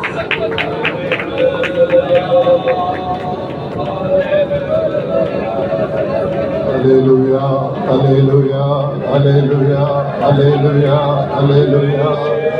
Amen. Praise the Lord, praise the Lord, praise the Lord. నీలో ఉన్నాక చెడు దోషము అనేది తీసివేయబడుతున్నప్పుడు నీలో కృప పెరుగుతుంది. When that evil and wickedness within you is removed, grace will abound in నీలో you. ఒక అభిషేకం పెరుగుతుంది. Anointing will grow in you. నీలో నీతి పెరుగుతుంది. Righteousness will increase నీలో in you. విశ్వాసం పెరుగుతుంది. Faith will increase in నీలో you. పరిశుద్ధత పెరుగుతున్నది. Holiness will increase in you. అందరూ కూడా అప్పగించుకుందాముగా. Let us all surrender. హల్లెలూయా, హల్లెలూయా, హల్లెలూయా, హల్లెలూయా, హల్లెలూయా. శుద్ధగదో మగదో మెకదో వలకద శుద్ధగదో మెకదో మెకదో వలకద హల్లెలూయా, హల్లెలూయా, హల్లెలూయా. కల్వరి ప్రేమ ధ్యానమే కడిగ హృదయము పాదయు. కల్వరి ప్రేమ ధ్యానమే కడిగ హృదయము పాదయు. కడిగ ఘోర పాపమంతయము పరిశుద్ధుని రక్షకుడు. కడిగ ఘోర పాపమంతయము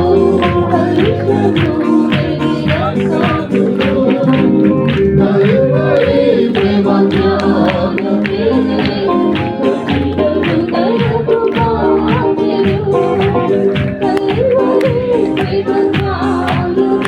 సాతాను సిగ్గుపడుతూ ఉన్నాడు. ఆమేన్.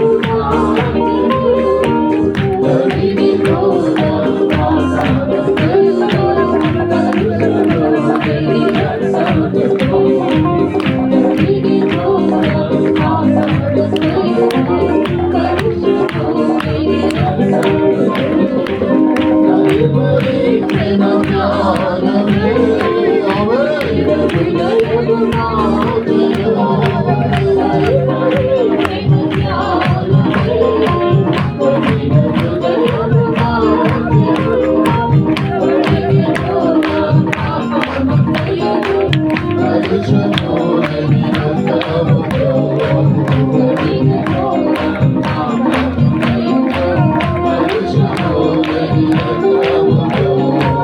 కల్వరి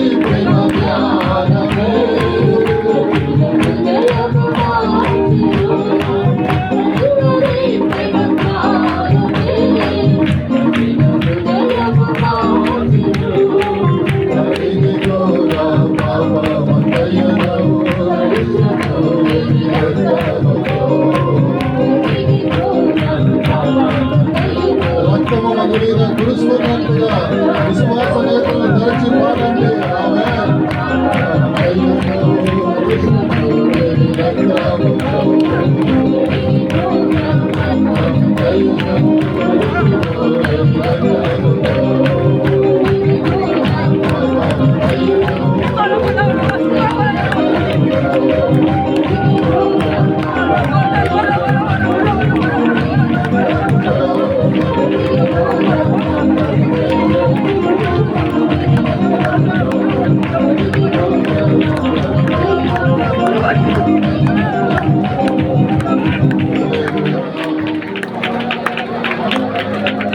ఆమేన్. హల్లెలూయా. అందరూ కూడా దేవునికి స్తోత్రించేదము. Praise the Lord, praise the Lord, praise the Lord, praise the Lord, praise the Lord, praise the Lord. ఆమేన్. స్తోత్రం, స్తోత్రం, స్తోత్రం, స్తోత్రం, స్తోత్రం, స్తోత్రం, స్తోత్రం. ఆమేన్. Praise the Lord, praise the Lord, praise the Lord, praise the Lord. స్తోత్రం, స్తోత్రం. దేవాతి దేవుడు ఇక జకరియా గ్రంథంలో ఇక 8 విధమైన దర్శనముల గురించి మనము ధ్యానించడానికి ప్రభు సహాయం చేసి ఉన్నాడు. అందుకొరకై స్తోత్రించేదము. Praise the Lord, praise the Lord, praise the Lord, praise the Lord. స్తోత్రం, స్తోత్రం, స్తోత్రం, స్తోత్రం. ఆ యొక్క ఆత్మీయమైన కార్యాలు అనేది మనం కొన్ని ధ్యానించి ఉన్నాము. మనం ఎలా ఉండాలి అనేది కూడా కొన్ని దర్శనాల ద్వారా మనం నేర్చుకొని ఉన్నాము. ఎలా ఉండకూడదు అని కూడా కొన్ని కార్యాలు నేర్చుకొని ఉన్నాము. వాటి ప్రకారంగా మనం జీవించాలి. దేవుడి సహాయం చేయనట్లుగా స్తోత్రించేదము. స్తోత్రం, స్తోత్రం, స్తోత్రం, స్తోత్రం, స్తోత్రం, స్తోత్రం. ఆమేన్. Praise the Lord, praise the Lord. అందరం కూడా ప్రభు రాకడ కొరకు సిద్ధపడాలి. మన యొక్క జీవితమును కూడా మనము సరి చేసుకొని దేవుని రాకడ కొరకు సిద్ధపడాలి. ప్రభు సహాయం చేయనట్లుగా స్తోత్రించేదము. స్తోత్రం, స్తోత్రం, స్తోత్రం, స్తోత్రం, స్తోత్రం. తండ్రి కుమార పరిశుద్ధాత్మ దేవుని కొరకు స్తోత్రించేదము. స్తోత్రం, స్తోత్రం, స్తోత్రం. సమస్త మహిమ దేవునికి చెల్లించి స్తోత్రించేదము. స్తోత్రం, స్తోత్రం, స్తోత్రం. మహాపరిశుద్ధుడు మహోన్నతుడు మా పరిశుద్ధ దేవ, మీ పరిశుద్ధ పాదములకు వందనములు, స్తుతులు, స్తోత్రములు చెల్లించుకుంటున్నాం తండ్రి. ప్రభా, గతకాలం అంతా కూడా నీ కృపగల రెక్కల కింద ప్రభా మీరు మమ్మల్ని కంటి పాపాలి కాచి కాపాడినందుకు కొరకే స్తోత్రం. సజీవుల లెక్కలో మీరు మమ్మల్ని నిలబెట్టినందుకు కొరకే స్తోత్రం తండ్రి. మనుషుని జ్ఞాపకం చేసుకున్నట్టుకు, నరపుతుని దర్శించుటకు మేము ఏపాటి వారు ప్రభా స్వామి స్తోత్రం తండ్రి నాయన. అయినప్పటికీ మీరు మమ్మల్ని జ్ఞాపకం చేసుకుంటున్నందుకు కొరకే స్తోత్రం. స్తోత్రం తండ్రి నాయన.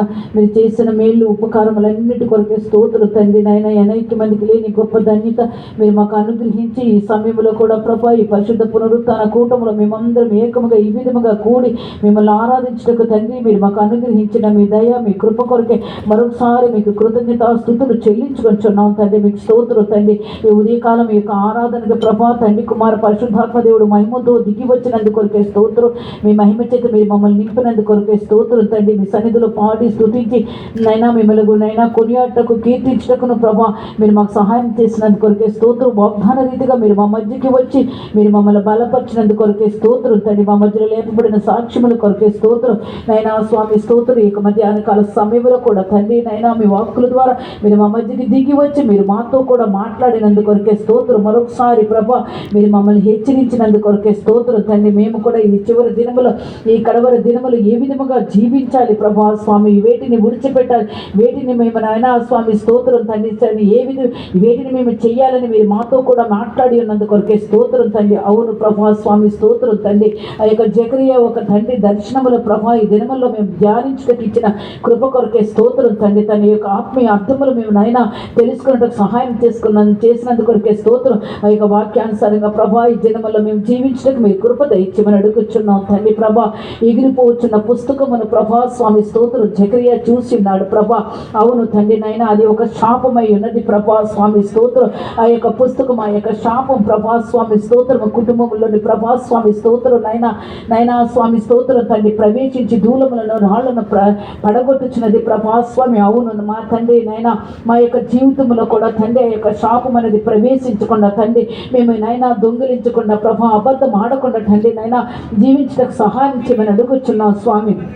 అబద్ధమాడుట దేవునికి ప్రభాస్వామి స్తోత్రం అది ఒక హేయమై ఉన్నది కనుక ప్రభాస్వామి స్తోత్రం ఆ హేయమైన కార్యములు మా జీవితంలో మేము చేయకుండా తండ్రి దేవుని ప్రేమించుటకును తండ్రి న్యాయముగా మేము జీవించుటకును తండ్రి మీరు మాకు సహాయం చేయమని అడుగుతున్నాం తండ్రి మీకు స్తోత్రం తండ్రి నైనా ఆత్మీయులతో కూడా మేము సహవాసము కలిగి జీవించటకు కూడా ఈ దినముల్లో మీరు మాకు కృప దయచేయమని అడుగుతున్నాం స్వామి మీకు స్తోత్రం అంత మాత్రమే కాదు కానీ ప్రభాస్వామి స్తోత్రం తండ్రి నైనా ఆ యొక్క స్త్రీని కూడా మేము చూచుచున్నాం ప్రభాస్వామి స్తోత్రం తండ్రి మా జీవితంలో కూడా తండ్రి రహస్య పాపములు నైనా స్వామి స్తోత్రం తండ్రి నైనా ఏ యొక్క ప్రభాస్వామి స్తోత్ర అపవిత్ర కార్యములు మాలో లేకుండా తండ్రి నైనా మేము శుద్ధీకరించుకుంటకును నైనా పవిత్రపరచుకుంటకును తండ్రి మీ యొద్దకు రాగలటకు ప్రభా మీరు మాకు సహాయం చేయమని అడుగుచున్నాం మేము ఎప్పుడైతే మీ సన్నిధికి వచ్చి నైనా మా యొక్క అపవిత్ర కార్యముల రహస్య కార్యములన్నింటినీ ప్రభాస్వామి మేము ఒప్పుకొనుచున్నామో ప్రభా అప్పుడు మీరు మమ్మల్ని క్షమించుచున్న దేవుడివై ఉన్నావు తండ్రి నువ్వు సర్వశక్తి గల దేవుడివై ఉన్నావు ప్రభా మీకు స్తోత్రం తండ్రి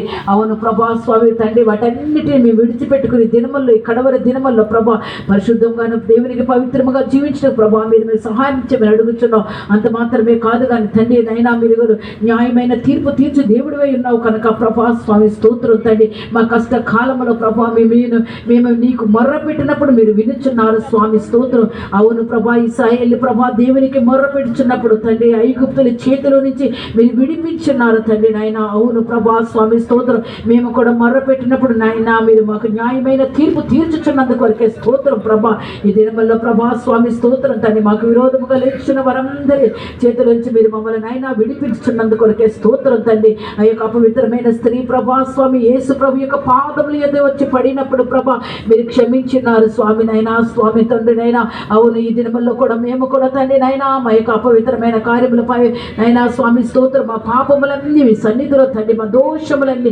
మేము ఒప్పుకున్నప్పుడు తండ్రి మీరు మమ్మల్ని విడిపిస్తున్నారు తండ్రి ఆశీర్వదించినందుకు కొరకే స్తోత్రం తండ్రి ఈ యొక్క ఆశీర్వాదాలన్నిటికీ మేము పాత్రులుగా ఉండుటకును ప్రభా స్వామి దేవుని యందు భయభక్తులతో కూడా తండ్రి దేవుని యొక్క వాక్యములకు భయపడి మేము జీవించుటకు తండ్రి మీరు కృప దయచేయమని మీ కృపగల హస్తములు సమర్పించుకుంటూ వేడుకొంచున్నాం తండ్రి మీరు సహాయం చేయండి ప్రభా తీసుకొచ్చిన బిడ్డలందరి కొరకే స్తోత్రం ఒక్కొక్కరిని మీరు ఆశీర్వదించినందుకు కొరకే స్తోత్రం వ్యాధితో వచ్చిన వారందరినీ మీరు ముట్టి స్వస్థపరచండి ప్రభా ఎవరైతే దుఃఖముతో భారంతో వచ్చినారో వారి దుఃఖాన్ని ప్రభా సంతోషముగా మీరు మార్చమని అడుగుచున్న భారములన్నీ తొలగించమని అడుగుచున్నాం తండ్రి నాయన ఈ వారంలో జరిగిన కూటములన్నిటినీ మీరు ఆశీర్వదించండి ప్రభా ఏ విధించైతే మమ్మల్ని పరిశుద్ధపరచండి మీ మహిమగల రాకడ కొరకు తండ్రి మమ్మల్ని అందరినీ సిద్ధపరచండి మీరు ఏ మహిమతో దిగి వస్తున్నారో అదే మహిమతో మిమ్మల్ని ఎదుర్కొనే కృప మీరు మాకు అనుగ్రహించమని తగ్గించుకొని మీ హస్తములో సమర్పిస్తూ సమస్త స్తుతిగల మహిమ మీకే చెల్లించుకుంటూ యేసుక్రీస్తు నామములో వేడుకొంచున్నాం తండ్రి. ఒక చిన్న కార్యము కీసరాలో పనులు జరుగుతున్నాయి కాబట్టి కింద హాల్ కింద భాగంలో డస్ట్ ఎక్కువ ఉంది కాబట్టి పాస్టర్ గారు రాత్రి ఫోన్ చేశారు రమ్మని చెప్పారు మీరు భోజనం చేసుకొని వెహికల్ ఉన్న వాళ్ళు దయచేసి మీరు వెళ్ళండి నేను మిమ్మల్ని నిలబెట్టి ఎవరు వస్తారు ఎవరు రారు ఏంటని నేను అడగడం నాకు ఇష్టం లేదు కానీ పాస్టర్ గారు చూస్తారు ఎవరు వచ్చారు లేదనేది పాస్టర్ గారు చూస్తారు కాబట్టి దయచేసి మీరు కూట ముగించిన తర్వాత ఇంటికి పోవద్దు భోజనం తిని మీరు కీసులాకి వెళ్ళండి బ్రదర్స్ తర్వాత సిస్టర్స్ అలాగనే వెహికల్ ఉన్న వాళ్ళు కూడా త్వరగా మీరు వెళ్ళాలి ఈరోజు యాభేజ్ ప్రార్థన బాయ్స్ సైడు కొంచెం మీరు త్వరగా ముగించేయండి త్వరగా ముగించి బాయ్స్ని తీసుకొని మీరు పోవాలి అలాగా ఆ యొక్క పనులన్నీ కూడా కీసరాలో కొన్ని పనులు మనకు స్టార్ట్ చేసి ఉన్నారు పైన కూడా హాలు అనేది కట్టడానికి స్టార్ట్ అయ్యినది పిల్లర్స్ అనేది వారు నిన్న రాడ్లు కట్టి స్టార్టర్స్ పోసి ఉన్నారు ఏదైనా మీరు కీసరా పని కొరకు ఏదైనా హెల్ప్ చేయాలనుకుంటే కవర్ మీద మీరు రాయండి కన్స్ట్రక్షన్ కొరకు అని అలా మీకు ఏదైనా ప్రేరేపణ ఉన్నట్లయితే అందచేయండి ముఖ్యంగా మీ యొక్క ప్రార్థనలు కూడా జ్ఞాపకం చేసుకోండి కీసరా పని అనేది ఆరంభించున్నారు ఆ పనులన్నీ కూడా దేవుడు ముగించాలి అందుకొరకు అందరం చేతులు పైకెత్తి స్తోత్రించేదేమో స్తోత్రం స్తోత్రం స్తోత్రం స్తోత్రం స్తోత్రం స్తోత్రం స్తోత్రం మన ప్రభువైన యేసుక్రీస్తు యొక్క కృపయు తండ్రి యొక్క ప్రేమ పరిశుద్ధాత్మ యొక్క సహవాసము మనకును పరిశుద్ధులకును ప్రభు రాకడ వరకు తోడే ఉండను గాక 3 సార్లు గట్టిగా చెప్పండి.